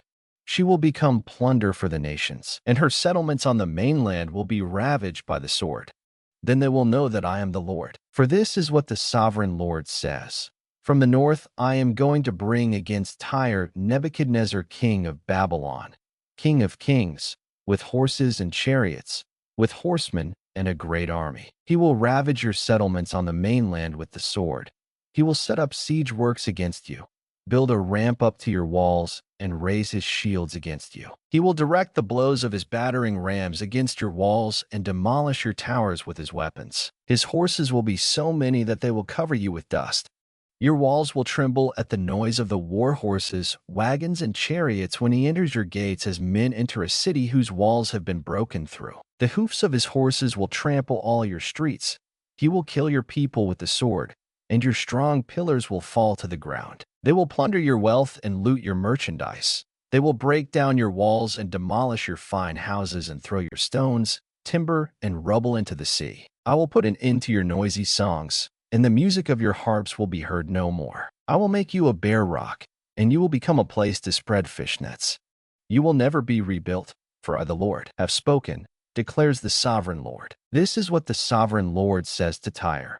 Will not the coastlands tremble at the sound of your fall, when the wounded groan and the slaughter takes place in you? Then all the princes of the coast will step down from their thrones and lay aside their robes and take off their embroidered garments. Clothed with terror, they will sit on the ground, trembling every moment, appalled at you. Then they will take up a lament concerning you and say to you, how you are destroyed, O city of renown, peopled by men of the sea. You were a power on the seas, you and your citizens. You put your terror on all who lived there. Now the coastlands tremble on the day of your fall. The islands of the sea are terrified at your collapse. This is what the sovereign Lord says. When I make you a desolate city, like cities no longer inhabited, and when I bring the ocean depths over you and its vast waters cover you, then I will bring you down with those who go down to the pit, to the people of long ago. I will make you dwell in the earth below, as in ancient ruins, with those who go down to the pit, and you will not return or take your place in the land of the living. I will bring you to a horrible end, and you will be no more. You will be sought, but you will never again be found, declares the sovereign Lord. The word of the Lord came to me. Son of man, take up a lament concerning Tyre. Say to Tyre, situated at the gateway to the sea, merchant of peoples on many coasts, this is what the sovereign Lord says. You say, O Tyre, I am perfect in beauty. Your domain was on the high seas. Your builders brought your beauty to perfection. They made all your timbers of pine trees from Sinir. They took a cedar from Lebanon to make a mast for you. Of oaks from Bashan they made your oars. Of cypress wood from the coasts of Cyprus they made your deck, inlaid with ivory. Fine embroidered linen from Egypt was your sail and served as your banner. Your awnings were of blue and purple from the coast of Elisha. Men of Sidon and Arvad were your oarsmen. Your skilled men, O Tyre, were aboard as your seamen. Veteran craftsmen of Jebel were on board as shipwrights to caulk your seams. All the ships of the sea in there, sailors came alongside to trade for your wares. Men of Persia, Lydia, and Put served as soldiers in your army. They hung their shields and helmets on your walls, bringing you splendor. Men of Arvad and Helek manned your walls on every side. Men of Gamad were in your towers. They hung their shields around your walls. They brought your beauty to perfection. Tarshish did business with you because of your great wealth of goods. They exchanged silver, iron, tin, and lead for your merchandise. Greece, Tubal, and Meshech traded with you. They exchanged slaves and articles of bronze for your wares. Men of Beth Togarmah exchanged workhorses, war horses, and mules for your merchandise. The men of Rhodes traded with you, and many coastlands were your customers. They paid you with ivory tusks and ebony. Aram did business with you because of your many products. They exchanged turquoise, purple fabric, embroidered work, fine linen, coral, and rubies for your merchandise. Judah and Israel traded with you. They exchanged wheat from Minnith and confections, honey, oil, and balm for your wares. Damascus, because of your many products and great wealth of goods, did business with you in wine from Helbon and wool from Zahar. Danites and Greeks from Uzal bought your merchandise. They exchanged wrought iron, cassia, and calamus for your wares. Dedan traded in saddle blankets with you. Arabia and all the princes of Kedar were your customers. They did business with you in lambs, rams, and goats. The merchants of Sheba and Ramah traded with you. For your merchandise, they exchanged the finest of all kinds of spices and precious stones and gold. Haran, Cana, and Eden and merchants of Sheba, Ashur, and Kilmad traded with you. In your marketplace, they traded with you beautiful garments, blue fabric, embroidered work, and multicolored rugs with cords twisted and tightly knotted. The ships of Tarshish serve as carriers for your wares. You are filled with heavy cargo in the heart of the sea. Your oarsmen take you out to the high seas. But the east wind will break you to pieces in the heart of the sea. Your wealth, merchandise, and wares, your mariners, seamen, and shipwrights, your merchants, and all your soldiers, and everyone else on board will sink into the heart of the sea on the day of your shipwreck. The shorelands will quake when your seamen cry out. All who handle the oars will abandon their ships. The mariners and all the seamen will stand on the shore. They will raise their voice and cry bitterly over you. They will sprinkle dust on their heads and roll in ashes. They will shave their heads because of you and will put on sackcloth.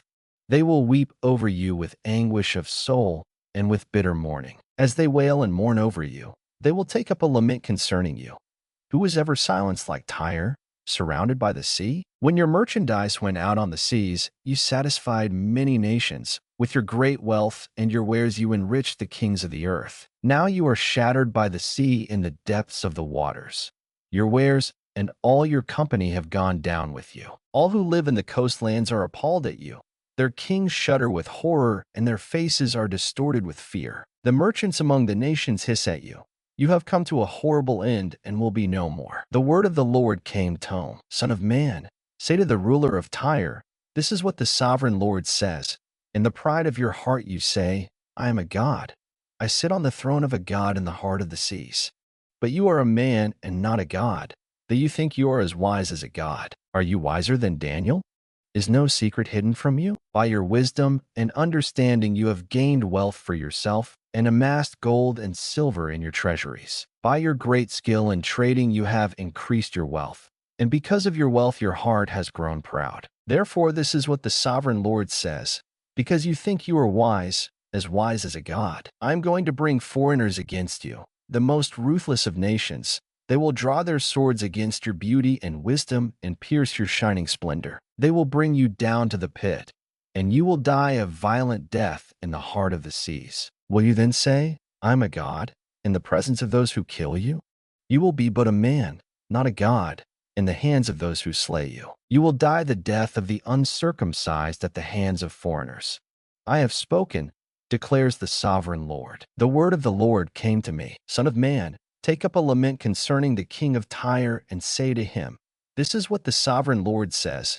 You were the model of perfection, full of wisdom and perfect in beauty. You were in Eden, the garden of God.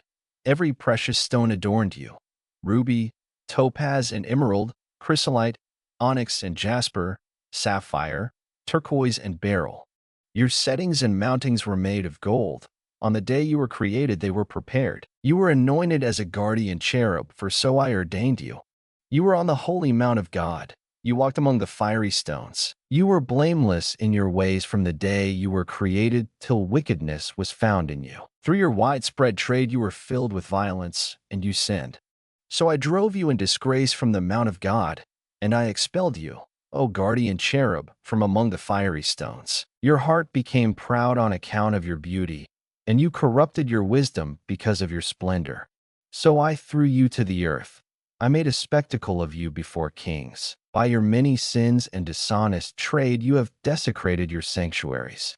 So I made a fire come out from you, and it consumed you, and I reduced you to ashes on the ground in the sight of all who were watching. All the nations who knew you are appalled at you.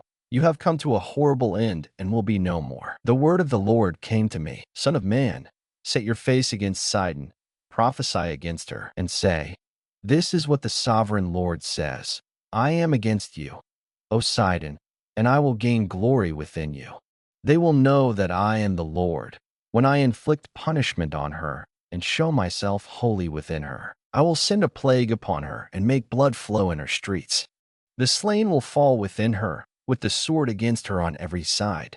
Then they will know that I am the Lord. No longer will the people of Israel have malicious neighbors who are painful briars and sharp thorns.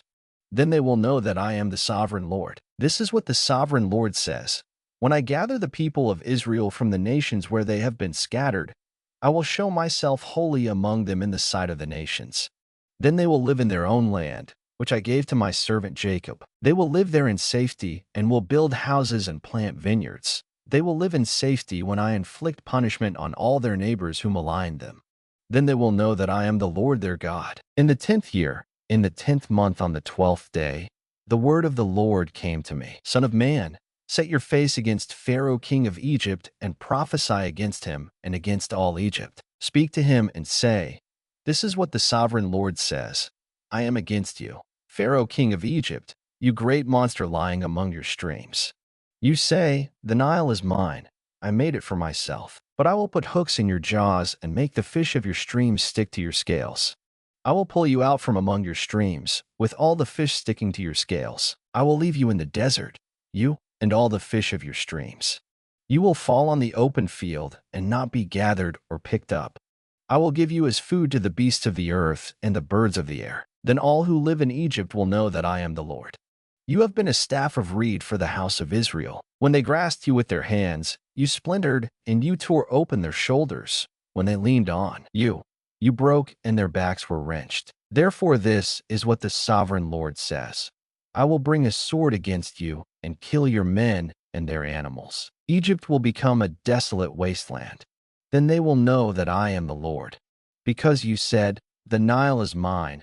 I made it.' Therefore I am against you and against your streams, and I will make the land of Egypt a ruin and a desolate waste from Migdol to Aswan, as far as the border of Cush. No foot of man or animal will pass through it. No one will live there for 40 years. I will make the land of Egypt desolate among devastated lands, and her cities will lie desolate 40 years among ruined cities. And I will disperse the Egyptians among the nations and scatter them through the countries. Yet this is what the sovereign Lord says. At the end of 40 years, I will gather the Egyptians from the nations where they were scattered. I will bring them back from captivity and return them to Upper Egypt, the land of their ancestry. There they will be a lowly kingdom. It will be the lowliest of kingdoms and will never again exalt itself above the other nations. I will make it so weak that it will never again rule over the nations. Egypt will no longer be a source of confidence for the people of Israel, but will be a reminder of their sin in turning to her for help. Then they will know that I am the sovereign Lord. In the 27th year, in the 1st month on the 1st day, the word of the Lord came to me. Son of man, Nebuchadnezzar king of Babylon drove his army in a hard campaign against Tyre. Every head was rubbed bare and every shoulder made raw. Yet he and his army got no reward from the campaign he led against Tyre. Therefore this is what the sovereign Lord says. I am going to give Egypt to Nebuchadnezzar king of Babylon, and he will carry off its wealth. He will loot and plunder the land as pay for his army. I have given him Egypt as a reward for his efforts because he and his army did it for me, declares the sovereign Lord. On that day I will make a horn grow for the house of Israel, and I will open your mouth among them. Then they will know that I am the Lord. The word of the Lord came to me. Son of man, prophesy and say, "This is what the sovereign Lord says."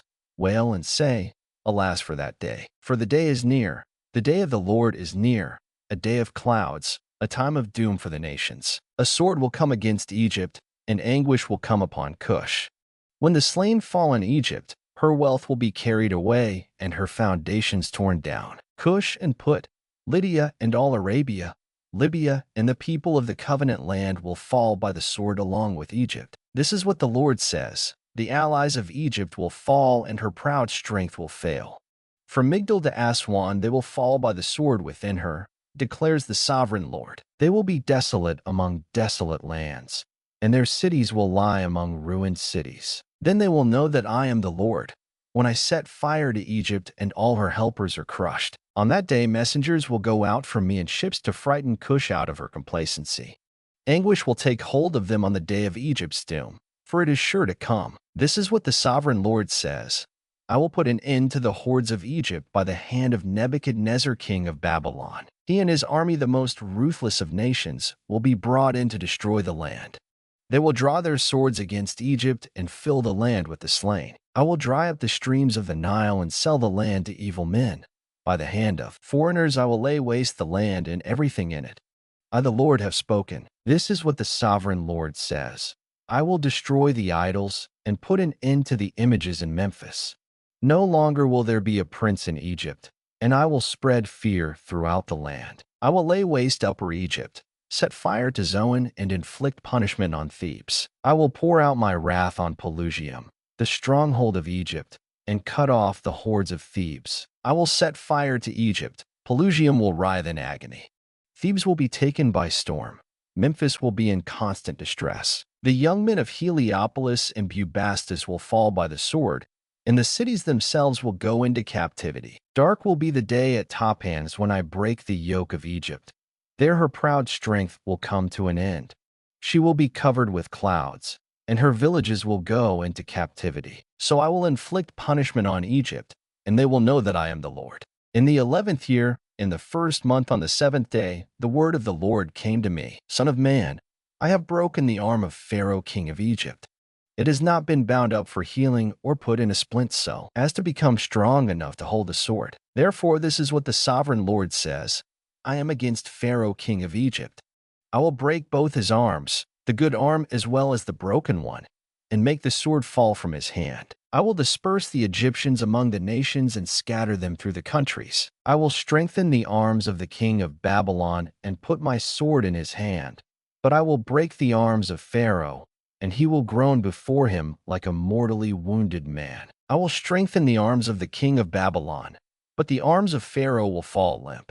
Then they will know that I am the Lord, when I put my sword into the hand of the king of Babylon, and he brandishes it against Egypt. I will disperse the Egyptians among the nations and scatter them through the countries. Then they will know that I am the Lord. In the 11th year, in the 3rd month on the 1st day, the word of the Lord came to me. Son of man, say to Pharaoh, king of Egypt, and to his hordes, who can be compared with you in majesty? Consider Assyria, once a cedar in Lebanon, with beautiful branches. Overshadowing the forest, it towered on high, its top above the thick foliage. The waters nourished it. Deep springs made it grow tall. Their streams flowed all around its base and sent their channels to all the trees of the field. So it towered higher than all the trees of the field. Its boughs increased, and its branches grew long, spreading because of abundant waters. All the birds of the air nested in its boughs. All the beasts of the field gave birth under its branches. All the great nations lived in its shade. It was majestic in beauty, with its spreading boughs, for its roots went down to abundant waters. The cedars in the garden of God could not rival it, nor could the pine trees equal its boughs, nor could the plane trees compare with its branches. No tree in the garden of God could match its beauty. I made it beautiful with abundant branches, the envy of all the trees of Eden in the garden of God. Therefore, this is what the sovereign Lord says. Because it towered on high, lifting its top above the thick foliage, and because it was proud of its height, I handed it over to the ruler of the nations, for him to deal with according to its wickedness. I cast it aside, and the most ruthless of foreign nations cut it down and left it. Its boughs fell on the mountains and in all the valleys. Its branches lay broken in all the ravines of the land. All the nations of the earth came out from under its shade and left it. All the birds of the air settled on the fallen tree, and all the beasts of the field were among its branches. Therefore no other trees by the waters are ever to tower proudly on high, lifting their tops above the thick foliage. No other trees so well watered are ever to reach such a height. They are all destined for death, for the earth below, among mortal men, with those who go down to the pit. This is what the sovereign Lord says. On the day it was brought down to the grave, I covered the deep springs with mourning for it. I held back its streams, and its abundant waters were restrained. Because of it I clothed Lebanon with gloom, and all the trees of the field withered away. I made the nations tremble at the sound of its fall when I brought it down to the grave with those who go down to the pit. Then all the trees of Eden, the choicest and best of Lebanon, all the trees that were well watered, were consoled in the earth below. Those who lived in its shade, its allies among the nations, had also gone down to the grave with it, joining those killed by the sword. Which of the trees of Eden can be compared with you in splendor and majesty? Yet you, too, will be brought down with the trees of Eden to the earth below. You will lie among the uncircumcised, with those killed by the sword. This is Pharaoh and all his hordes, declares the sovereign Lord. In the 12th year, in the 12th month on the first day, the word of the Lord came to me. Son of man, take up a lament concerning Pharaoh king of Egypt, and say to him, You are like a lion among the nations. You are like a monster in the seas thrashing about in your streams, churning the water with your feet and muddying the streams. This is what the sovereign Lord says. With a great throng of people I will cast my net over you, and they will haul you up in my net. I will throw you on the land and hurl you on the open field. I will let all the birds of the air settle on you, and all the beasts of the earth gorge themselves on you. I will spread your flesh on the mountains and fill the valleys with your remains. I will drench the land with your flowing blood all the way to the mountains, and the ravines will be filled with your flesh. When I snuff you out, I will cover the heavens and darken their stars. I will cover the sun with a cloud, and the moon will not give its light. All the shining lights in the heavens I will darken over you. I will bring darkness over your land, declares the sovereign Lord. I will trouble the hearts of many peoples when I bring about your destruction among the nations, among lands you have not known. I will cause many peoples to be appalled at you, and their kings will shudder with horror because of you when I brandish my sword before them. On the day of your downfall, each of them will tremble every moment for his life. For this is what the sovereign Lord says. The sword of the king of Babylon will come against you. I will cause your hordes to fall by the swords of mighty men, the most ruthless of all nations. They will shatter the pride of Egypt, and all her hordes will be overthrown. I will destroy all her cattle from beside abundant waters, no longer to be stirred by the foot of man or muddied by the hoofs of cattle. Then I will let her waters settle and make her streams flow like oil, declares the sovereign Lord. When I make Egypt desolate and strip the land of everything in it, when I strike down all who live there, then they will know that I am the Lord. This is the lament they will chant for her. The daughters of the nations will chant it. For Egypt and all her hordes they will chant it, declares the sovereign Lord. In the 12th year, on the 15th day of the month, the word of the Lord came to me. Son of man, wail for the hordes of Egypt and consign to the earth below both her and the daughters of mighty nations, with those who go down to the pit. Say to them, Are you more favored than others? Go down and be laid among the uncircumcised. They will fall among those killed by the sword. The sword is drawn. Let her be dragged off with all her hordes. From within the grave the mighty leaders will say of Egypt and her allies, They have come down, and they lie with the uncircumcised, with those killed by the sword. Assyria is there with her whole army. She is surrounded by the graves of all her slain, all who have fallen by the sword. Their graves are in the depths of the pit, and her army lies around her grave. All who had spread terror in the land of the living are slain, fallen by the sword. Elam is there, with all her hordes around her grave. All of them are slain, fallen by the sword. All who had spread terror in the land of the living went down uncircumcised to the earth below. They bear their shame with those who go down to the pit. A bed is made for her among the slain, with all her hordes around her grave. All of them are uncircumcised, killed by the sword. Because their terror had spread in the land of the living, they bear their shame with those who go down to the pit. They are laid among the slain. Meshech and Tubal are there, with all their hordes around their graves.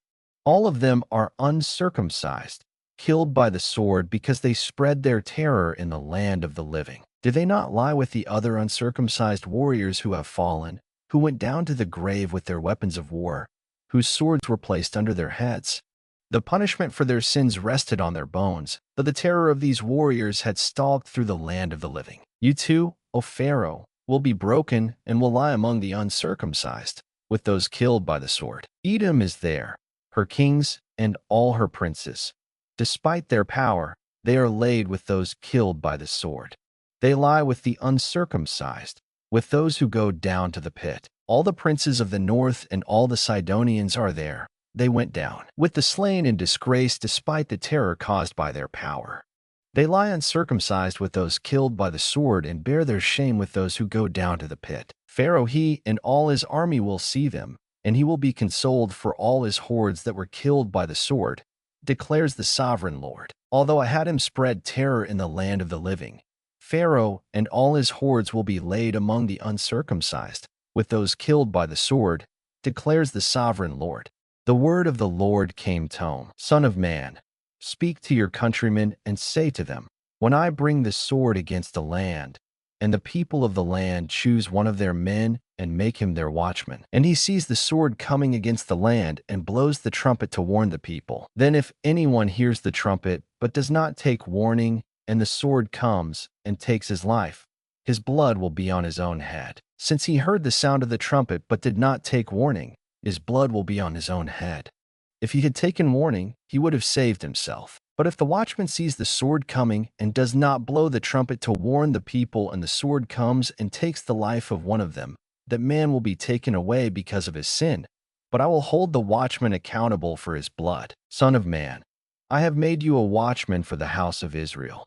So hear the word I speak, and give them warning from me. When I say to the wicked, O wicked man, you will surely die, and you do not speak out to dissuade him from his ways, that wicked man will die for his sin, and I will hold you accountable for his blood. But if you do warn the wicked man to turn from his ways, and he does not do so, he will die for his sin, but you will have saved yourself. Son of man, say to the house of Israel, this is what you are saying. Our offenses and sins weigh us down, and we are wasting away because of them. How then can we live? Say to them, as surely as I live, declares the sovereign Lord, I take no pleasure in the death of the wicked, but rather that they turn from their ways and live. Turn from your evil ways. Why will you die, O house of Israel? Therefore, Son of man, say to your countrymen, the righteousness of the righteous man will not save him when he disobeys, and the wickedness of the wicked man will not cause him to fall when he turns from it.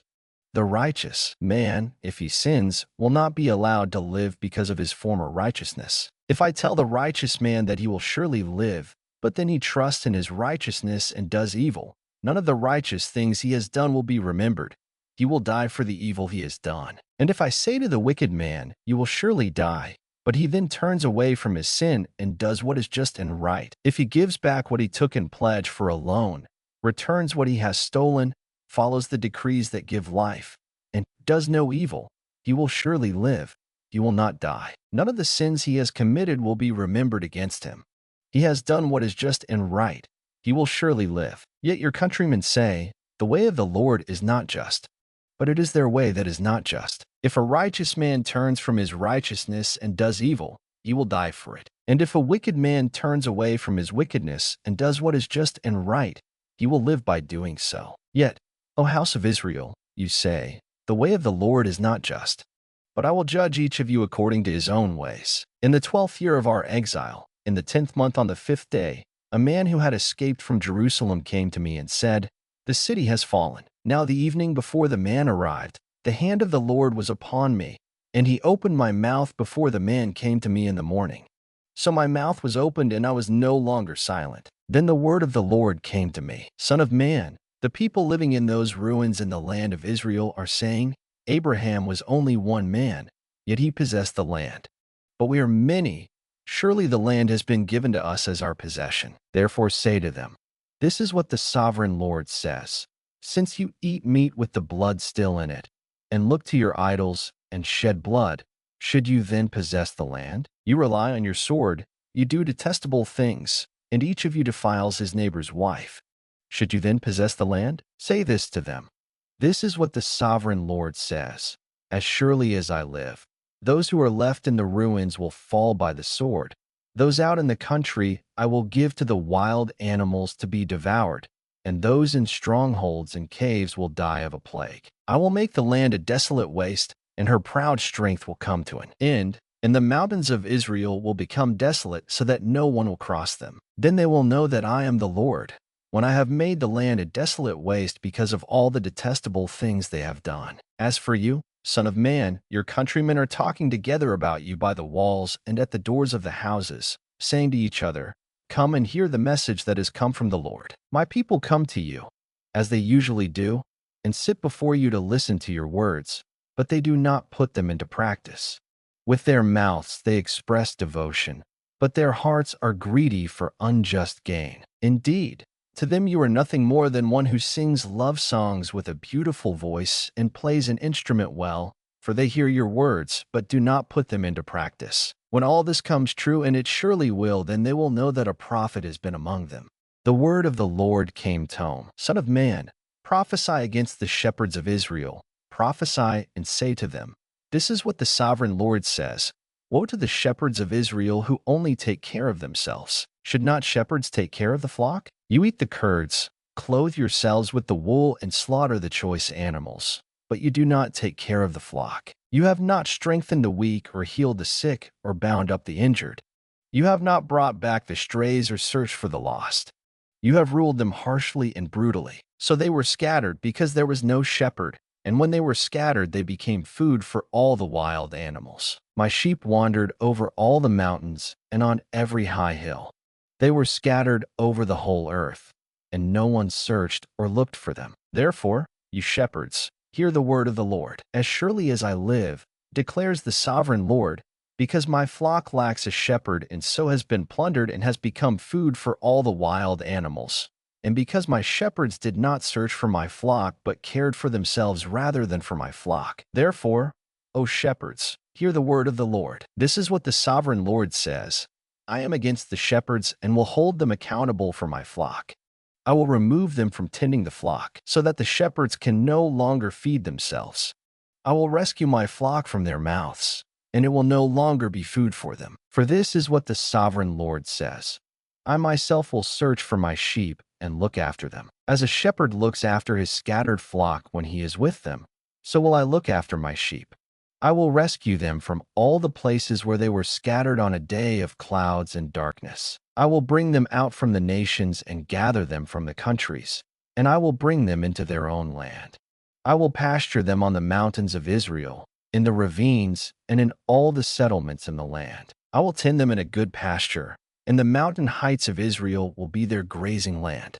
There they will lie down in good grazing land, and there they will feed in a rich pasture on the mountains of Israel. I myself will tend my sheep and have them lie down, declares the sovereign Lord. I will search for the lost and bring back the strays. I will bind up the injured and strengthen the weak, but the sleek and the strong I will destroy. I will shepherd the flock with justice. As for you, my flock, this is what the sovereign Lord says. I will judge between one sheep and another, and between rams and goats. Is it not enough for you to feed on the good pasture? Must you also trample the rest of your pasture with your feet? Is it not enough for you to drink clear water?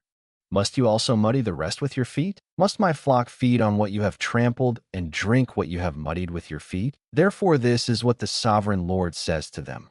See, I myself will judge between the fat sheep and the lean sheep, because you shove with flank and shoulder, butting all the weak sheep with your horns until you have driven them away. I will save my flock, and they will no longer be plundered. I will judge between one sheep and another. I will place over them one shepherd, my servant David, and he will tend them. He will tend them and be their shepherd. I, the Lord, will be their God, and my servant David will be prince among them. I, the Lord, have spoken. I will make a covenant of peace with them, and rid the land of wild beasts, so that they may live in the desert and sleep in the forest in safety. I will bless them in the places surrounding my hill. I will send down showers in season. There will be showers of blessing. The trees of the field will yield their fruit, and the ground will yield its crops. The people will be secure in their land. They will know that I am the Lord, when I break the bars of their yoke and rescue them from the hands of those who enslaved them. They will no longer be plundered by the nations, nor will wild animals devour them. They will live in safety, and no one will make them afraid. I will provide for them a land renowned for its crops, and they will no longer be victims of famine in the land or bear the scorn of the nations. Then they will know that I, the Lord their God, am with them, and that they, the house of Israel, are my people, declares the sovereign Lord. You, my sheep, the sheep of my pasture, are people, and I am your God, declares the sovereign Lord. The word of the Lord came to me, Son of man, set your face against Mount Seir, prophesy against it, and say, this is what the sovereign Lord says. I am against you, Mount Seir, and I will stretch out my hand against you and make you a desolate waste. I will turn your towns into ruins, and you will be desolate. Then you will know that I am the Lord, because you harbored an ancient hostility and delivered the Israelites over to the sword at the time of their calamity, the time their punishment reached its climax. Therefore, as surely as I live, declares the sovereign Lord, I will give you over to bloodshed, and it will pursue you. Since you did not hate bloodshed, bloodshed will pursue you. I will make Mount Seir a desolate waste and cut off from it all who come and go. I will fill your mountains with the slain. Those killed by the sword will fall on your hills and in your valleys and in all your ravines. I will make you desolate forever. Your towns will not be inhabited.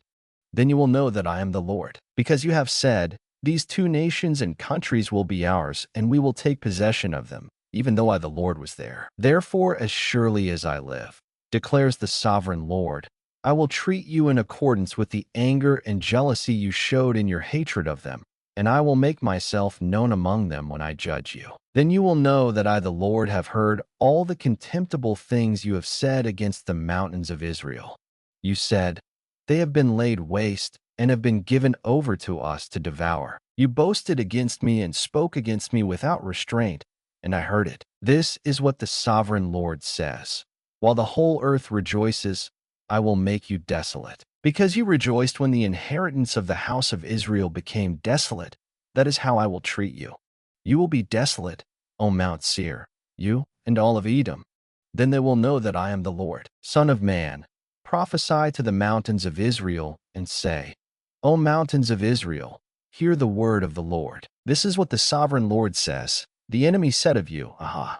The ancient heights have become our possession. Therefore prophesy and say, this is what the sovereign Lord says, because they ravaged and hounded you from every side, so that you became the possession of the rest of the nations and the object of people's malicious talk and slander. Therefore, O mountains of Israel, hear the word of the sovereign Lord. This is what the sovereign Lord says to the mountains and hills, to the ravines and valleys, to the desolate ruins and the deserted towns that have been plundered and ridiculed by the rest of the nations around you. This is what the sovereign Lord says. In my burning zeal I have spoken against the rest of the nations and against all Edom, for with glee and with malice in their hearts they made my land their own possession, so that they might plunder its pasture land. Therefore prophesy concerning the land of Israel, and say to the mountains and hills, to the ravines and valleys, this is what the sovereign Lord says. I speak in my jealous wrath, because you have suffered the scorn of the nations. Therefore this is what the sovereign Lord says. I swear with uplifted hand that the nations around you will also suffer scorn. But you, O mountains of Israel, will produce branches and fruit for my people Israel, for they will soon come home. I am concerned for you, and will look on you with favor. You will be plowed and sown, and I will multiply the number of people upon you, even the whole house of Israel. The towns will be inhabited and the ruins rebuilt. I will increase the number of men and animals upon you, and they will be fruitful and become numerous. I will settle people on you as in the past, and will make you prosper more than before. Then you will know that I am the Lord. I will cause people, my people Israel, to walk upon you. They will possess you, and you will be their inheritance. You will never again deprive them of their children. This is what the sovereign Lord says, because people say to you, you devour men and deprive your nation of its children. Therefore you will no longer devour men or make your nation childless, declares the sovereign Lord. No longer will I make you hear the taunts of the nations, and no longer will you suffer the scorn of the peoples or cause your nation to fall, declares the sovereign Lord. Again the word of the Lord came to me, Son of man, when the people of Israel were living in their own land, they defiled it by their conduct and their actions. Their conduct was like a woman's monthly uncleanness in my sight. So I poured out my wrath on them because they had shed blood in the land and because they had defiled it with their idols. I dispersed them among the nations, and they were scattered through the countries. I judged them according to their conduct and their actions. And wherever they went among the nations, they profaned my holy name. For it was said of them, these are the Lord, as people, and yet they had to leave his land. I had concern for my holy name, which the house of Israel profaned among the nations where they had gone. Therefore say to the house of Israel, this is what the sovereign Lord says. It is not for your sake, O house of Israel, that I am going to do these things, but for the sake of my holy name, which you have profaned among the nations where you have gone. I will show the holiness of my great name, which has been profaned among the nations, the name you have profaned among them. Then the nations will know that I am the Lord, declares the sovereign Lord, when I show myself holy through you before their eyes. For I will take you out of the nations. I will gather you from all the countries and bring you back into your own land. I will sprinkle clean water on you, and you will be clean. I will cleanse you from all your impurities and from all your idols. I will give you a new heart and put a new spirit in you. I will remove from you your heart of stone and give you a heart of flesh. And I will put my spirit in you and move you to follow my decrees and be careful to keep my laws. You will live in the land I gave your forefathers. You will be my people, and I will be your God. I will save you from all your uncleanness. I will call for the grain and make it plentiful and will not bring famine upon you. I will increase the fruit of the trees and the crops of the field, so that you will no longer suffer disgrace among the nations because of famine. Then you will remember your evil ways and wicked deeds, and you will loathe yourselves for your sins and detestable practices. I want you to know that I am not doing this for your sake, declares the sovereign Lord. Be ashamed and disgraced for your conduct, O house of Israel. This is what the sovereign Lord says. On the day I cleanse you from all your sins, I will resettle your towns, and the ruins will be rebuilt. The desolate land will be cultivated instead of lying desolate in the sight of all who pass through it. They will say, this land that was laid waste has become like the Garden of Eden. The cities that were lying in ruins, desolate and destroyed, are now fortified and inhabited. Then the nations around you that remain will know that I, the Lord, have rebuilt what was destroyed and have replanted what was desolate. I, the Lord, have spoken, and I will do it. This is what the sovereign Lord says. Once again I will yield to the plea of the house of Israel and do this for them. I will make their people as numerous as numerous as the flocks for offerings at Jerusalem during her appointed feasts. So will the ruined cities be filled with flocks of people. Then they will know that I am the Lord. The hand of the Lord was upon me, and he brought me out by the Spirit of the Lord and set me in the middle of a valley. It was full of bones. He led me back and forth among them, and I saw a great many bones on the floor of the valley, bones that were very dry. He asked me, Son of man, can these bones live? I said, O sovereign Lord, you alone know. Then he said to me, Prophesy to these bones and say to them, Dry bones, hear the word of the Lord. This is what the sovereign Lord says to these bones. I will make breath enter you, and you will come to life. I will attach tendons to you and make flesh come upon you and cover you with skin. I will put breath in you, and you will come to life. Then you will know that I am the Lord. So I prophesied as I was commanded. And as I was prophesying, there was a noise, a rattling sound, and the bones came together, bone to bone. I looked, and tendons and flesh appeared on them, and skin covered them, but there was no breath in them. Then he said to me, Prophesy to the breath, prophesy, Son of man, and say to it, This is what the sovereign Lord says. Come from the four winds, O breath, and breathe into these slain, that they may live. So I prophesied as he commanded me, and breath entered them. They came to life and stood up on their feet, a vast army. Then he said to me, Son of man, these bones are the whole house of Israel. They say, Our bones are dried up, and our hope is gone. We are cut off. Therefore prophesy and say to them, This is what the sovereign Lord says. O my people, I am going to open your graves and bring you up from them. I will bring you back to the land of Israel. Then you, my people, will know that I am the Lord, when I open your graves and bring you up from them. I will put my spirit in you, and you will live, and I will settle you in your own land. Then you will know that I, the Lord, have spoken, and I have done it, declares the Lord. The word of the Lord came to me. Son of man, take a stick of wood and write on it, belonging to Judah and the Israelites associated with him. Then take another stick of wood and write on it, Ephraim's stick, belonging to Joseph and all the house of Israel associated with him. Join them together into one stick so that they will become one in your hand. When your countrymen ask you, Won't you tell us what you mean by this? Say to them, this is what the sovereign Lord says. I am going to take the stick of Joseph which is in Ephraim's hand and of the Israelite tribes associated with him, and join it to Judah's stick, making them a single stick of wood. And they will become one in my hand. Hold before their eyes the sticks you have written on, and say to them, this is what the sovereign Lord says. I will take the Israelites out of the nations where they have gone.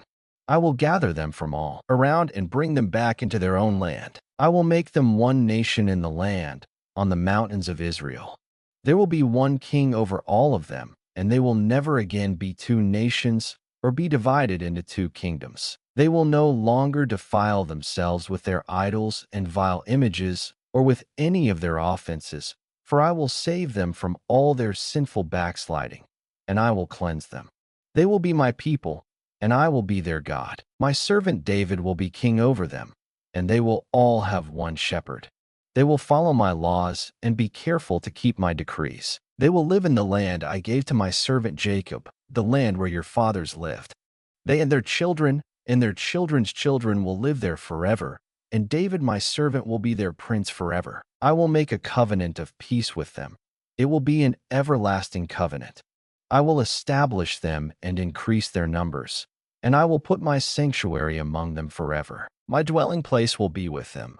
I will be their God, and they will be my people. Then the nations will know that I, the Lord, make Israel holy, when my sanctuary is among them forever. The word of the Lord came to me. Son of man, set your face against Gog, of the land of Magog, the chief prince of Meshech and Tubal.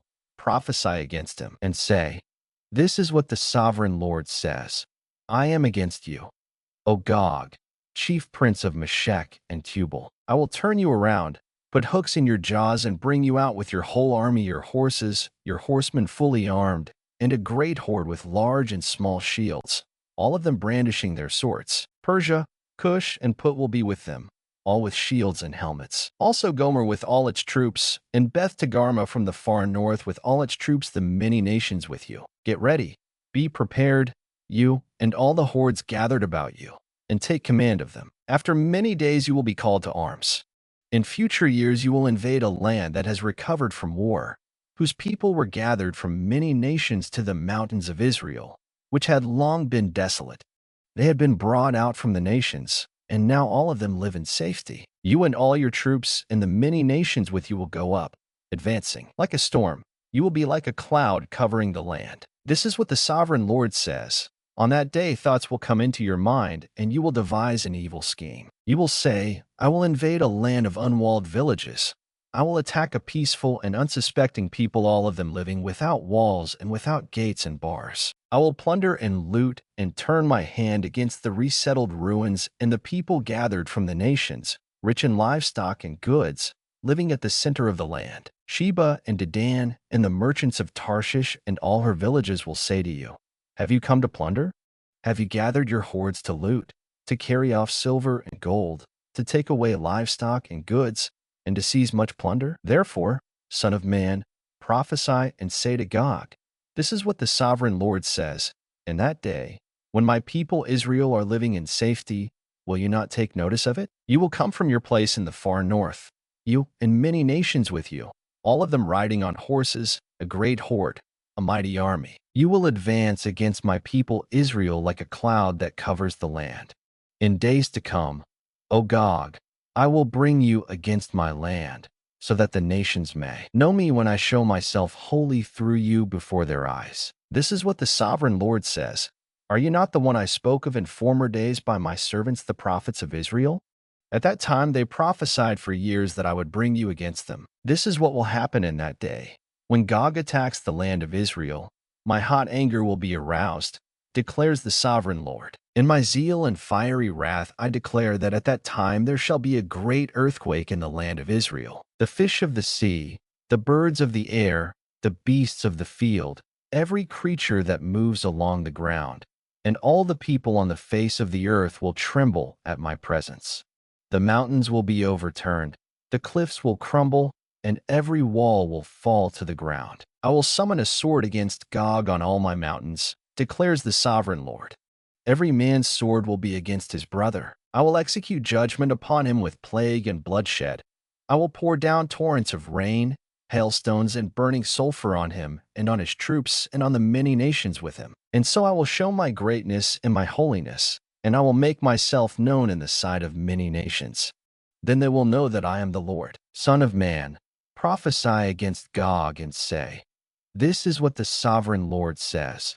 I am against you, O Gog, chief prince of Meshech and Tubal. I will turn you around and drag you along. I will bring you from the far north and send you against the mountains of Israel. Then I will strike your bow from your left hand and make your arrows drop from your right hand. On the mountains of Israel you will fall, you and all your troops and the nations with you. I will give you as food to all kinds of carrion birds and to the wild animals. You will fall in the open field, for I have spoken, declares the sovereign Lord. I will send fire on Magog and on those who live in safety in the coastlands, and they will know that I am the Lord. I will make known my holy name among my people Israel. I will no longer let my holy name be profaned, and the nations will know that I the Lord am the Holy One in Israel. It is coming. It will surely take place, declares the sovereign Lord. This is the day I have spoken of. Then those who live in the towns of Israel will go out and use the weapons for fuel and burn them up, the small and large shields, the bows and arrows, the war clubs and spears. For 7 years they will use them for fuel. They will not need to gather wood from the fields or cut it from the forests, because they will use the weapons for fuel. And they will plunder those who plundered them and loot those who looted them, declares the sovereign Lord. On that day I will give Gog a burial place in Israel, in the valley of those who travel east toward the sea. It will block the way of travelers, because Gog and all his hordes will be buried there. So it will be called the Valley of Hamon-Gog. For 7 months the house of Israel will be burying them in order to cleanse the land. All the people of the land will bury them. And the day I am glorified will be a memorable day for them, declares the sovereign Lord. Men will be regularly employed to cleanse the land. Some will go throughout the land, and, in addition to them, others will bury those that remain on the ground. At the end of the 7 months they will begin their search. As they go through the land, and one of them sees a human bone, he will set up a marker beside it until the gravediggers have buried it in the valley of Hamon-Gog. Also a town called Hamanah will be there. And so they will cleanse the land. Son of man, this is what the sovereign Lord says. Call out to every kind of bird and all the wild animals. Assemble and come together from all around to the sacrifice I am preparing for you, the great sacrifice on the mountains of Israel. There you will eat flesh and drink blood. You will eat the flesh of mighty men and drink the blood of the princes of the earth, as if they were rams and lambs, goats and bulls, all of them fattened animals from Bashan. At the sacrifice I am preparing for you, you will eat fat till you are glutted and drink blood till you are drunk. At my table you will eat your fill of horses and riders, mighty men and soldiers of every kind, declares the sovereign Lord. I will display my glory among the nations, and all the nations will see the punishment I inflict and the hand I lay upon them. From that day forward the house of Israel will know that I am the Lord their God, and the nations will know that the people of Israel went into exile for their sin, because they were unfaithful to me. So I hid my face from them and handed them over to their enemies, and they all fell by the sword. I dealt with them according to their uncleanness and their offenses, and I hid my face from them. Therefore this is what the sovereign Lord says. I will now bring Jacob back from captivity, and will have compassion on all the people of Israel, and I will be zealous for my holy name. They will forget their shame and all the unfaithfulness they showed toward me when they lived in safety in their land with no one to make them afraid. When I have brought them back from the nations and have gathered them from the countries of their enemies, I will show myself holy through them in the sight of many nations. Then they will know that I am the Lord their God. For though I sent them into exile among the nations, I will gather them to their own land, not leaving any behind. I will no longer hide my face from them, for I will pour out my spirit on the house of Israel, declares the sovereign Lord. In the 25th year of our exile, at the beginning of the year, on the 10th of the month, in the 14th year after the fall of the city, on that very day the hand of the Lord was upon me, and he took me there. In visions of God, he took me to the land of Israel, and set me on a very high mountain, on whose south side were some buildings that looked like a city. He took me there, and I saw a man whose appearance was like bronze. He was standing in the gateway with a linen cord and a measuring rod in his hand. The man said to me, "Son of man, look with your eyes and hear with your ears and pay attention to everything I am going to show you, for that is why you have been brought here. Tell the house of Israel everything you see." I saw a wall completely surrounding the temple area. The length of the measuring rod in the man's hand was 6 long cubits, each of which was a cubit and a handbreadth. He measured the wall. It was 1 measuring rod thick and 1 rod high. Then he went to the gate facing east. He climbed its steps and measured the threshold of the gate. It was 1 rod deep. The alcoves for the guards were 1 rod long and 1 rod wide, and the projecting walls between the alcoves were 5 cubits thick. And the threshold of the gate next to the portico facing the temple was 1 rod deep. Then he measured the portico of the gateway. It was 8 cubits deep, and its jambs were 2 cubits thick. The portico of the gateway faced the temple. Inside the east gate were 3 alcoves on each side. The 3 had the same measurements, and the faces of the projecting walls on each side had the same measurements. Then he measured the width of the entrance to the gateway. It was 10 cubits, and its length was 13 cubits. In front of each alcove was a wall 1 cubit high, and the alcoves were 6 cubits square. Then he measured the gateway from the top of the rear wall of 1 alcove to the top of the opposite one. The distance was 25 cubits from 1 parapet opening to the opposite one. He measured along the faces of the projecting walls all around the inside of the gateway 60 cubits.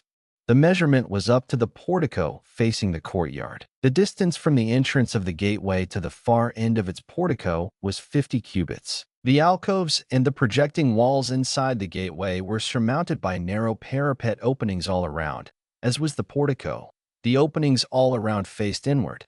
The faces of the projecting walls were decorated with palm trees. Then he brought me into the outer court. There I saw some rooms and a pavement that had been constructed all around the court. There were 30 rooms along the pavement. It abutted the sides of the gateways and was as wide as they were long. This was the lower pavement. Then he measured the distance from the inside of the lower gateway to the outside of the inner court. It was 100 cubits on the east side as well as on the north. Then he measured the length and width of the gate facing north, leading into the outer court. Its alcoves, 3 on each side its projecting walls, and its portico had the same measurements as those of the first gateway. It was 50 cubits long and 25 cubits wide. Its openings, its portico, and its palm tree decorations had the same measurements as those of the gate facing east. 7 steps led up to it, with its portico opposite them. There was a gate to the inner court facing the north gate, just as there was on the east. He measured from one gate to the opposite one. It was 100 cubits. Then he led me to the south side, and I saw a gate facing south. He measured its jambs and its portico, and they had the same measurements as the others. The gateway and its portico had narrow openings all around, like the openings of the others. It was 50 cubits long and 25 cubits wide. 7 steps led up to it, with its portico opposite them. It had palm tree decorations on the faces of the projecting walls on each side. The inner court also had a gate facing south, and he measured from this gate to the outer gate on the south side. It was 100 cubits. Then he brought me into the inner court through the south gate, and he measured the south gate. It had the same measurements as the others. Its alcoves, its projecting walls, and its portico had the same measurements as the others. The gateway and its portico had openings all around. It was 50 cubits long and 25 cubits wide. The porticos of the gateways around the inner court were 25 cubits wide and 5 cubits deep. Its portico faced the outer court.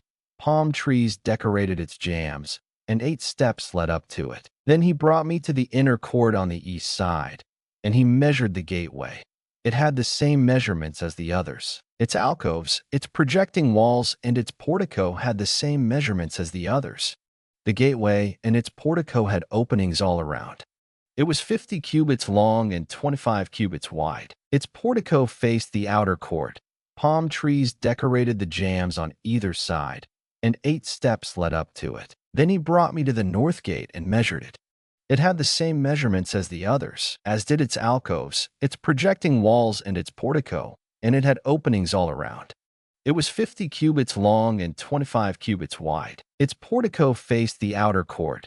Palm trees decorated the jambs on either side, and 8 steps led up to it. A room with a doorway was by the portico in each of the inner gateways, where the burnt offerings were washed. In the portico of the gateway were 2 tables on each side, on which the burnt offerings, sin offerings, and guilt offerings were slaughtered. By the outside wall of the portico of the gateway, near the steps at the entrance to the north gateway, were 2 tables, and on the other side of the steps were 2 tables. So there were 4 tables on one side of the gateway and 4 on the other 8 tables, and all on which the sacrifices were slaughtered. There were also 4 tables of dressed stone for the burnt offerings, each a cubit and a half long, a cubit and a half wide, and a cubit high.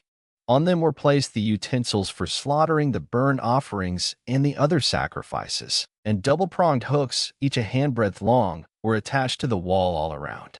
The tables were for the flesh of the offerings. Outside the inner gate, within the inner court, were 2 rooms, one at the side of the north gate and facing south, and another at the side of the south gate and facing north. He said to me, "The room facing south is for the priests who have charge of the temple, and the room facing north is for the priests who have charge of the altar.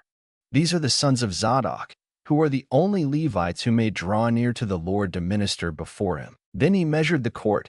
It was square 100 cubits long and 100 cubits wide, and the altar was in front of the temple. He brought me to the portico of the temple and measured the jambs of the portico.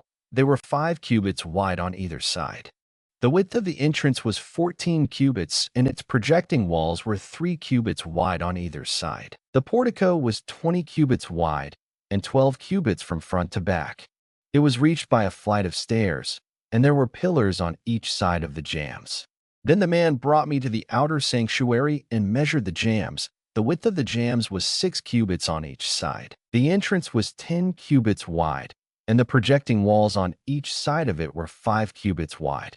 He also measured the outer sanctuary. It was 40 cubits long and 20 cubits wide. Then he went into the inner sanctuary and measured the jambs of the entrance. Each was 2 cubits wide.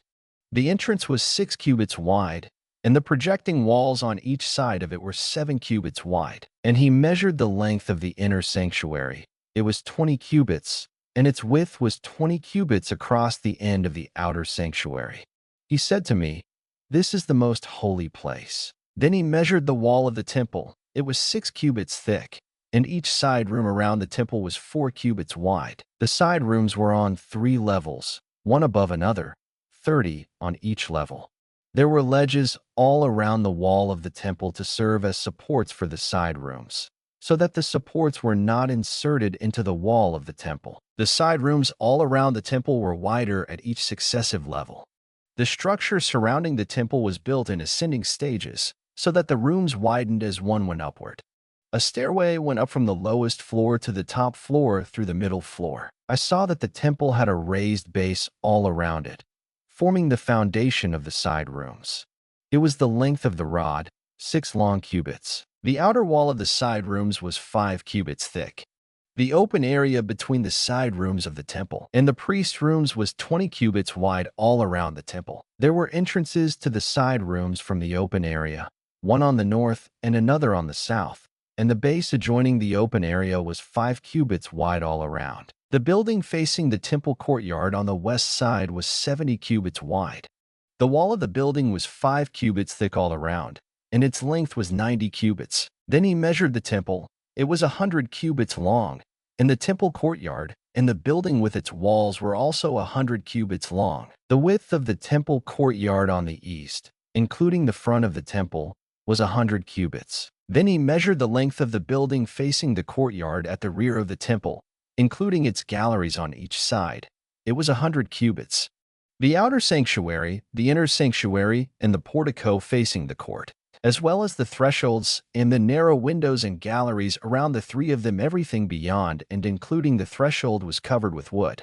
The floor, the wall up to the windows, and the windows were covered. In the space above the outside of the entrance to the inner sanctuary and on the walls at regular intervals all around the inner and outer sanctuary were carved cherubim and palm trees.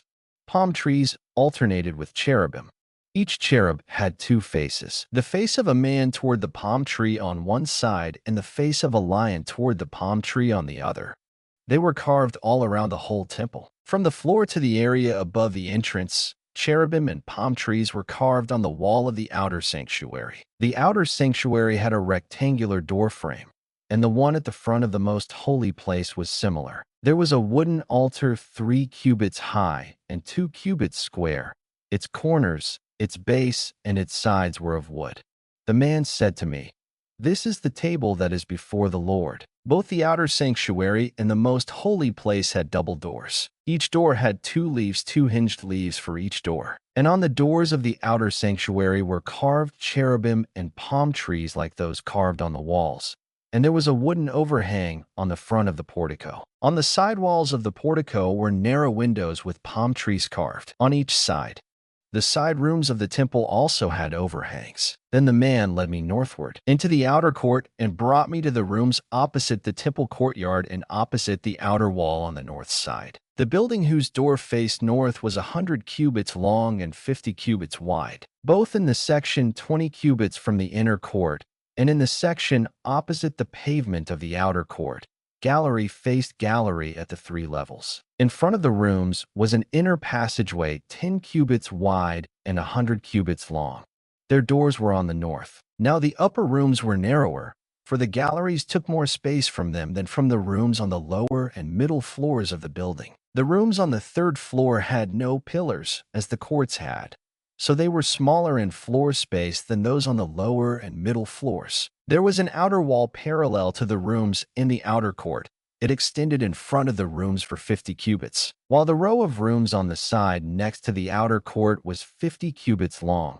The row on the side nearest the sanctuary was 100 cubits long. The lower rooms had an entrance on the east side as one enters them from the outer court. On the south side along the length of the wall of the outer court, adjoining the temple courtyard and opposite the outer wall, were rooms with a passageway in front of them. These were like the rooms on the north. They had the same length and width, with similar exits and dimensions. Similar to the doorways on the north were the doorways of the rooms on the south. There was a doorway at the beginning of the passageway that was parallel to the corresponding wall extending eastward, by which one enters the rooms. Then he said to me, "The north and south rooms facing the temple courtyard are the priests' rooms, where the priests who approach the Lord will eat the most holy offerings. There they will put the most holy offerings, the grain offerings, the sin offerings, and the guilt offerings, for the place is holy. Once the priests enter the holy precincts, they are not to go into the outer court until they leave behind the garments in which they minister, for these are holy. They are to put on other clothes before they go near the places that are for the people." When he had finished measuring what was inside the temple area, he led me out by the east gate and measured the area all around. He measured the east side with the measuring rod. It was 500 cubits. He measured the north side. It was 500 cubits by the measuring rod. He measured the south side. It was 500 cubits by the measuring rod. Then he turned to the west side and measured. It was 500 cubits by the measuring rod. So he measured the area on all 4 sides. It had a wall around it, 500 cubits long and 500 cubits wide, to separate the holy from the common. Then the man brought me to the gate facing east, and I saw the glory of the God of Israel coming from the east. His voice was like the roar of rushing waters, and the land was radiant with his glory. The vision I saw was like the vision I had seen when he came to destroy the city, and like the visions I had seen by the Kebar River, and I fell face down. The glory of the Lord entered the temple through the gate facing east. Then the Spirit lifted me up and brought me into the inner court, and the glory of the Lord filled the temple. While the man was standing beside me, I heard someone speaking to me from inside the temple. He said, "Son of man, this is the place of my throne and the place for the soles of my feet. This is where I will live among the Israelites forever.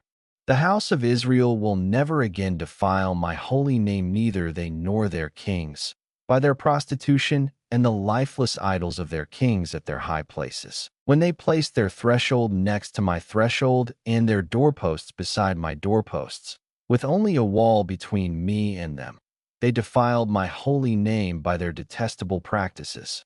So I destroyed them in my anger. Now let them put away from me their prostitution and the lifeless idols of their kings, and I will live among them forever. Son of man, describe the temple to the people of Israel, that they may be ashamed of their sins. Let them consider the plan. And if they are ashamed of all they have done, make known to them the design of the temple, its arrangement, its exits and entrances, its whole design, and all its regulations and laws. Write these down before them, so that they may be faithful to its design and follow all its regulations. This is the law of the temple. All the surrounding area on top of the mountain will be most holy. Such is the law of the temple. These are the measurements of the altar in long cubits, that cubit being a cubit and a handbreadth. Its gutter is a cubit deep and a cubit wide, with a rim of 1 span around the edge. And this is the height of the altar. From the gutter on the ground up to the lower ledge, it is 2 cubits high and a cubit wide, and from the smaller ledge up to the larger ledge, it is 4 cubits high and a cubit wide. The altar hearth is 4 cubits high, and 4 horns project upward from the hearth. The altar hearth is square, 12 cubits long and 12 cubits wide. The upper ledge also is square, 14 cubits long and 14 cubits wide, with a rim of half a cubit and a gutter of a cubit all around. The steps of the altar face east. Then he said to me, Son of man, this is what the sovereign Lord says. These will be the regulations for sacrificing burnt offerings and sprinkling blood upon the altar when it is built. You are to give a young bull as a sin offering to the priests, who are Levites, of the family of Zadok, who come near to minister before me, declares the sovereign Lord. You are to take some of its blood and put it on the 4 horns of the altar and on the 4 corners of the upper ledge and all around the rim, and so purify the altar and make atonement for it. You are to take the bull for the sin offering and burn it in the designated part of the temple area outside the sanctuary. On the 2nd day, you are to offer a male goat without defect for a sin offering, and the altar is to be purified as it was purified with the bull. When you have finished purifying it, you are to offer a young bull and a ram from the flock, both without defect. You are to offer them before the Lord, and the priests are to sprinkle salt on them and sacrifice them as a burnt offering to the Lord. For 7 days you are to provide a male goat daily for a sin offering. You are also to provide a young bull and a ram from the flock, both without defect. For 7 days they are to make atonement for the altar and cleanse it. Thus they will dedicate it. At the end of these days, from the 8th day on, the priests are to present your burnt offerings and fellowship offerings on the altar. Then I will accept you, declares the sovereign Lord. Then the man brought me back to the outer gate of the sanctuary, the one facing east, and it was shut. The Lord said to me, This gate is to remain shut. It must not be opened. No one may enter through it. It is to remain shut because the Lord, the God of Israel, has entered through it. The prince himself is the only one who may sit inside the gateway to eat in the presence of the Lord. He is to enter by way of the portico of the gateway and go out the same way. Then the man brought me by way of the north gate to the front of the temple. I looked and saw the glory of the Lord filling the temple of the Lord, and I fell face down. The Lord said to me, Son of man, look carefully, listen closely, and give attention to everything I tell you concerning all the regulations regarding the temple of the Lord. Give attention to the entrance of the temple and all the exits of the sanctuary. Say to the rebellious house of Israel, This is what the sovereign Lord says, Enough of your detestable practices, O house of Israel. In addition to all your other detestable practices, you brought foreigners uncircumcised in heart and flesh into my sanctuary, desecrating my temple while you offered me food, fat, and blood, and you broke my covenant. Instead of carrying out your duty in regard to my holy things, you put others in charge of my sanctuary. This is what the sovereign Lord says. No foreigner uncircumcised in heart and flesh is to enter my sanctuary, not even the foreigners who live among the Israelites. The Levites who went far from me when Israel went astray and who wandered from me after their idols must bear the consequences of their sin. They may serve in my sanctuary, having charge of the gates of the temple and serving in it. They may slaughter the burnt offerings and sacrifices for the people and stand before the people and serve them. But because they served them in the presence of their idols and made the house of Israel fall into sin, therefore I have sworn with uplifted hand that they must bear the consequences of their sin, declares the sovereign Lord. They are not to come near to serve me as priests or come near any of my holy things or my most holy offerings. They must bear the shame of their detestable practices. Yet I will put them in charge of the duties of the temple and all the work that is to be done in it. But the priests, who are Levites and descendants of Zadok, and who faithfully carried out the duties of my sanctuary when the Israelites went astray from me, are to come near to minister before me. They are to stand before me to offer sacrifices of fat and blood, declares the sovereign Lord. They alone are to enter my sanctuary.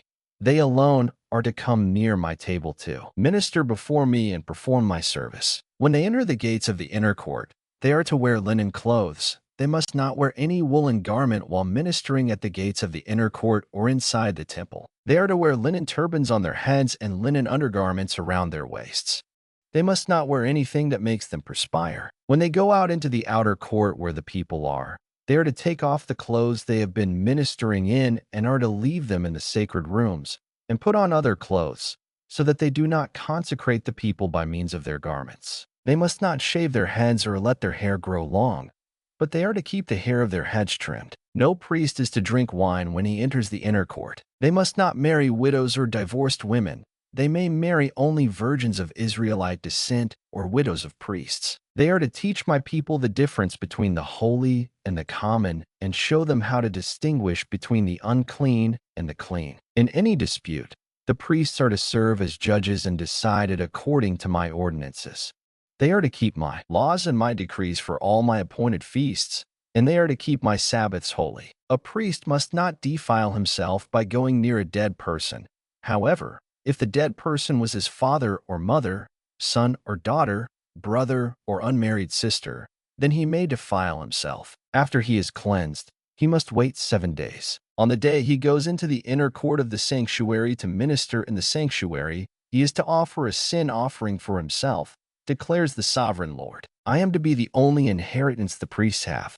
You are to give them no possession in Israel. I will be their possession. They will eat the grain offerings, the sin offerings, and the guilt offerings, and everything in Israel devoted to the Lord will belong to them. The best of all the first fruits and of all your special gifts will belong to the priests.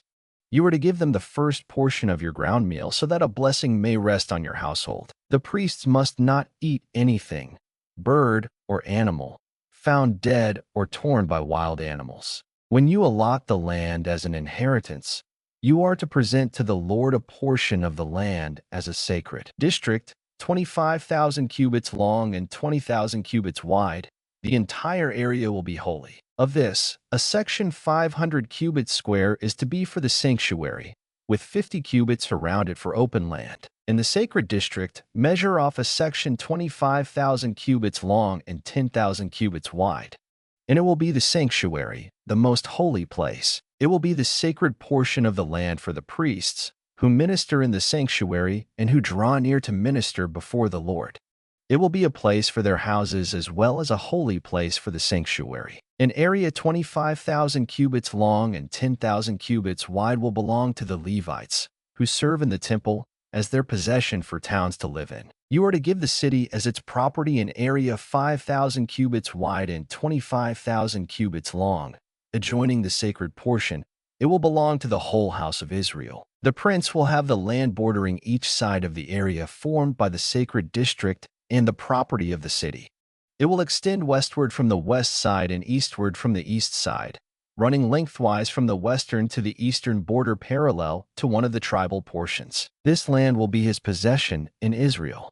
And my princes will no longer oppress my people, but will allow the house of Israel to possess the land according to their tribes. This is what the sovereign Lord says: You have gone far enough, O princes of Israel.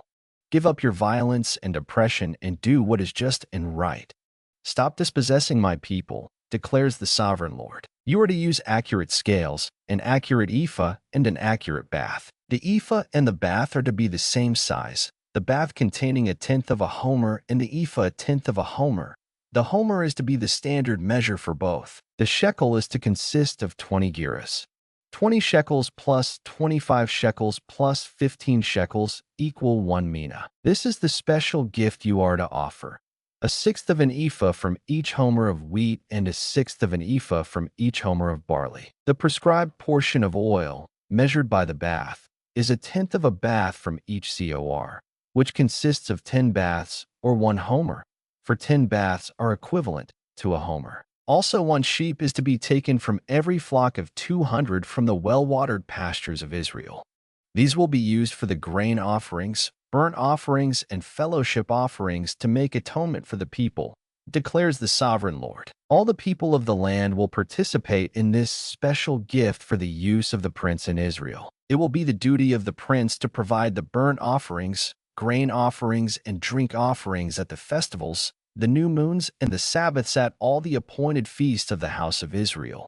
He will provide the sin offerings, grain offerings, burnt offerings, and fellowship offerings to make atonement for the house of Israel. This is what the sovereign Lord says. In the first month on the first day you are to take a young bull, without defect, and purify the sanctuary. The priest is to take some of the blood of the sin offering and put it on the doorposts of the temple, on the 4 corners of the upper ledge of the altar, and on the gateposts of the inner court. You are to do the same on the 7th day of the month for anyone who sins unintentionally or through ignorance. So you are to make atonement for the temple. In the first month on the 14th day you are to observe the Passover, a feast lasting 7 days, during which you shall eat bread made without yeast. On that day the prince is to provide a bull as a sin offering for himself and for all the people of the land. Every day during the 7 days of the feast he is to provide 7 bulls and 7 rams without defect as a burnt offering to the Lord, and a male goat for a sin offering. He is to provide as a grain offering an ephah for each bull and an ephah for each ram, along with a hin of oil for each ephah. During the 7 days of the feast, which begins in the 7th month on the 15th day, he is to make the same provision for sin offerings, burnt offerings, grain offerings, and oil. This is what the sovereign Lord says. The gate of the inner court facing east is to be shut on the 6 working days, but on the Sabbath day and on the day of the new moon it is to be opened. The prince is to enter from the outside through the portico of the gateway and stand by the gatepost. The priests are to sacrifice his burnt offering and his fellowship offerings. He is to worship at the threshold of the gateway and then go out, but the gate will not be shut until evening. On the Sabbaths and new moons the people of the land are to worship in the presence of the Lord at the entrance to that gateway. The burnt offering the prince brings to the Lord on the Sabbath day is to be 6 male lambs and a ram, all without defect. The grain offering given with the ram is to be an ephah, and the grain offering with the lambs is to be as much as he pleases, along with a hin of oil for each ephah. On the day of the new moon he is to offer a young bull, 6 lambs, and a ram, all without defect. He is to provide as a grain offering 1 ephah with the bull, 1 ephah with the ram, and with the lambs as much as he wants to give, along with a hin of oil with each ephah. When the prince enters, he is to go in through the portico of the gateway, and he is to come out the same way. When the people of the land come before the Lord at the appointed feasts, whoever enters by the north gate to worship is to go out the south gate, and whoever enters by the south gate is to go out the north gate. No one is to return through the gate by which he entered, but each is to go out the opposite gate. The prince is to be among them, going in when they go in and going out when they go out. At the festivals and the appointed feasts, the grain offering is to be an ephah with a bull, an ephah with a ram, and with the lambs as much as one pleases, along with a hin of oil for each ephah. When the prince provides a free will offering to the Lord, whether a burnt offering or fellowship offerings, the gate facing east is to be opened for him. He shall offer his burnt offering or his fellowship offerings as he does on the Sabbath day. Then he shall go out, and after he has gone out, the gate will be shut. Every day you are to provide a year-old lamb without defect for a burnt offering to the Lord. Morning by morning you shall provide it. You are also to provide with it morning by morning a grain offering, consisting of 1/6 of an ephah with 1/3 of a hin of oil to moisten the flour. The presenting of this grain offering to the Lord is a lasting ordinance. So the lamb and the grain offering and the oil shall be provided morning by morning for a regular burnt offering. This is what the sovereign Lord says. If the prince makes a gift from his inheritance to one of his sons, it will also belong to his descendants. It is to be their property by inheritance. If, however, he makes a gift from his inheritance to one of his servants, the servant may keep it until the year of freedom, then it will revert to the prince. His inheritance belongs to his sons only, it is theirs. The prince must not take any of the inheritance of the people, driving them off their property.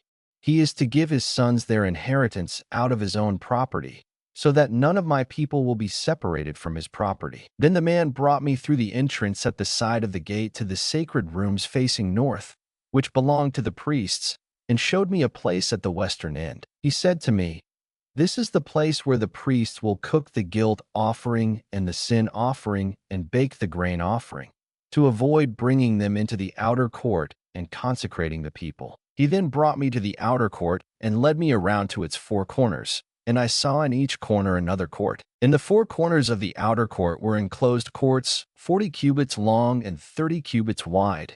Each of the courts in the four corners was the same size. Around the inside of each of the four courts was a ledge of stone, with places for fire built all around under the ledge. He said to me, "These are the kitchens where those who minister at the temple will cook the sacrifices of the people." The man brought me back to the entrance of the temple, and I saw water coming out from under the threshold of the temple toward the east, for the temple faced east.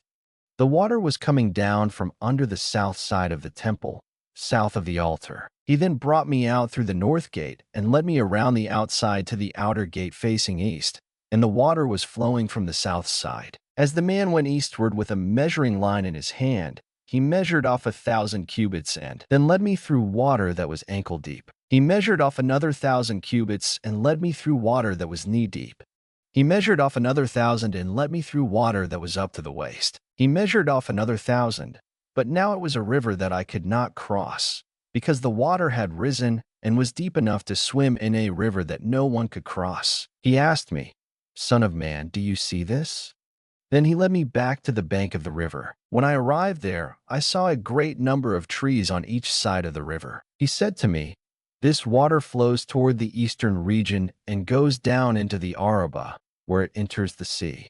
When it empties into the sea, the water there becomes fresh. Swarms of living creatures will live wherever the river flows. There will be large numbers of fish, because this water flows there and makes the salt water fresh. So where the river flows, everything will live. Fishermen will stand along the shore. From En-Gedi to En-Eglaim, there will be places for spreading nets. The fish will be of many kinds like the fish of the great sea. But the swamps and marshes will not become fresh. They will be left for salt. Fruit trees of all kinds will grow on both banks of the river. Their leaves will not wither, nor will their fruit fail. Every month they will bear, because the water from the sanctuary flows to them. Their fruit will serve for food and their leaves for healing. This is what the sovereign Lord says. These are the boundaries by which you are to divide the land for an inheritance among the 12 tribes of Israel, with 2 portions for Joseph. You are to divide it equally among them. Because I swore with uplifted hand to give it to your forefathers, this land will become your inheritance. This is to be the boundary of the land. On the north side it will run from the Great Sea by the Hethlon road past Lebo-Hamath to Zedad, Berotha, and Sibraim, which lies on the border between Damascus and Hamath, as far as Hazar Hatticon, which is on the border of Horon. The boundary will extend from the sea to Hazar Enan, along the northern border of Damascus, with the border of Hamath to the north. This will be the north boundary. On the east side, the boundary will run between Horon and Damascus, along the Jordan between Gilead and the land of Israel, to the eastern sea and as far as Tamar. This will be the east boundary. On the south side, it will run from Tamar as far as the waters of Meribah Kadesh, then along the Wadi of Egypt to the Great Sea. This will be the south boundary. On the west side, the Great Sea will be the boundary to a point opposite Lebo-Hamath. This will be the west boundary. You are to distribute this land among yourselves according to the tribes of Israel. You are to allot it as an inheritance for yourselves and for the aliens who have settled among you and who have children. You are to consider them as native-born Israelites. Along with you, they are to be allotted an inheritance among the tribes of Israel. In whatever tribe the alien settles, there you are to give him his inheritance, declares the sovereign Lord. These are the tribes listed by name. At the northern frontier, Dan will have 1 portion. It will follow the Hethlon road to Lebo-Hamath. Hazar Enan and the northern border of Damascus next to Hamath will be part of its border from the east side to the west side. Asher will have 1 portion. It will border the territory of Dan from east to west. Naphtali will have one portion. It will border the territory of Asher from east to west. Manasseh will have one portion. It will border the territory of Naphtali from east to west. Ephraim will have one portion. It will border the territory of Manasseh from east to west. Reuben will have one portion. It will border the territory of Ephraim from east to west. Judah will have one portion. It will border the territory of Reuben from east to west. Bordering the territory of Judah from east to west will be the portion you are to present as a special gift. It will be 25,000 cubits wide, and its length from east to west will equal one of the tribal portions. The sanctuary will be in the center of it. The special portion you are to offer to the Lord will be 25,000 cubits long and 10,000 cubits wide. This will be the sacred portion for the priests. It will be 25,000 cubits long on the north side, 10,000 cubits wide on the west side, 10,000 cubits wide on the east side, and 25,000 cubits long on the south side. In the center of it will be the sanctuary of the Lord. This will be for the consecrated priests, the Zadokites, who were faithful in serving me and did not go astray as the Levites did when the Israelites went astray. It will be a special gift to them from the sacred portion of the land, a most holy portion, bordering the territory of the Levites. Alongside the territory of the priests, the Levites will have an allotment 25,000 cubits long and 10,000 cubits wide. Its total length will be 25,000 cubits, and its width 10,000 cubits. They must not sell or exchange any of it. This is the best of the land and must not pass into other hands, because it is holy to the Lord. The remaining area, 5,000 cubits wide and 25,000 cubits long, will be for the common use of the city, for houses, and for pasture land.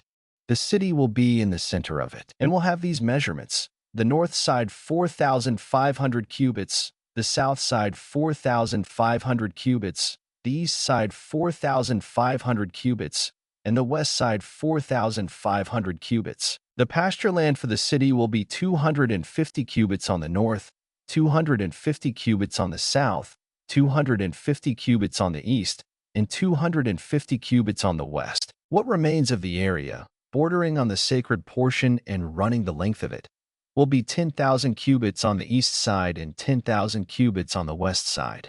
Its produce will supply food for the workers of the city. The workers from the city who farm it will come from all the tribes of Israel. The entire portion will be a square, 25,000 cubits on each side. As a special gift, you will set aside the sacred portion, along with the property of the city. What remains on both sides of the area formed by the sacred portion and the city property will belong to the prince. It will extend eastward from the 25,000 cubits of the sacred portion to the eastern border, and westward from the 25,000 cubits to the western border. Both these areas running the length of the tribal portions will belong to the prince, and the sacred portion with the temple sanctuary will be in the center of them. So the property of the Levites and the property of the city will lie in the center of the area that belongs to the prince. The area belonging to the prince will lie between the border of Judah and the border of Benjamin. As for the rest of the tribes, Benjamin will have one portion. It will extend from the east side to the west side. Simeon will have one portion. It will border the territory of Benjamin from east to west. Issachar will have one portion. It will border the territory of Simeon from east to west. Zebulun will have one portion. It will border the territory of Issachar from east to west. Gad will have one portion. It will border the territory of Zebulun from east to west. The southern boundary of Gad will run south from Tamar to the waters of Meribah Kadesh, then along the Wadi of Egypt to the Great Sea. This is the land you are to allot as an inheritance to the tribes of Israel, and these will be their portions, declares the sovereign Lord. These will be the exits of the city, beginning on the north side, which is 4,500 cubits long. The gates of the city will be named after the tribes of Israel. The three gates on the north side will be the gate of Reuben, the gate of Judah, and the gate of Levi. On the east side, which is 4,500 cubits long, will be three gates: the gate of Joseph, the gate of Benjamin, and the gate of Dan. On the south side, which measures 4,500 cubits, will be three gates: the gate of Simeon, the gate of Issachar, and the gate of Zebulun. On the west side, which is 4,500 cubits long, will be 3 gates, the gate of Gad, the gate of Asher, and the gate of Naphtali. The distance all around will be 18,000 cubits. And the name of the city from that time on will be, The Lord is there.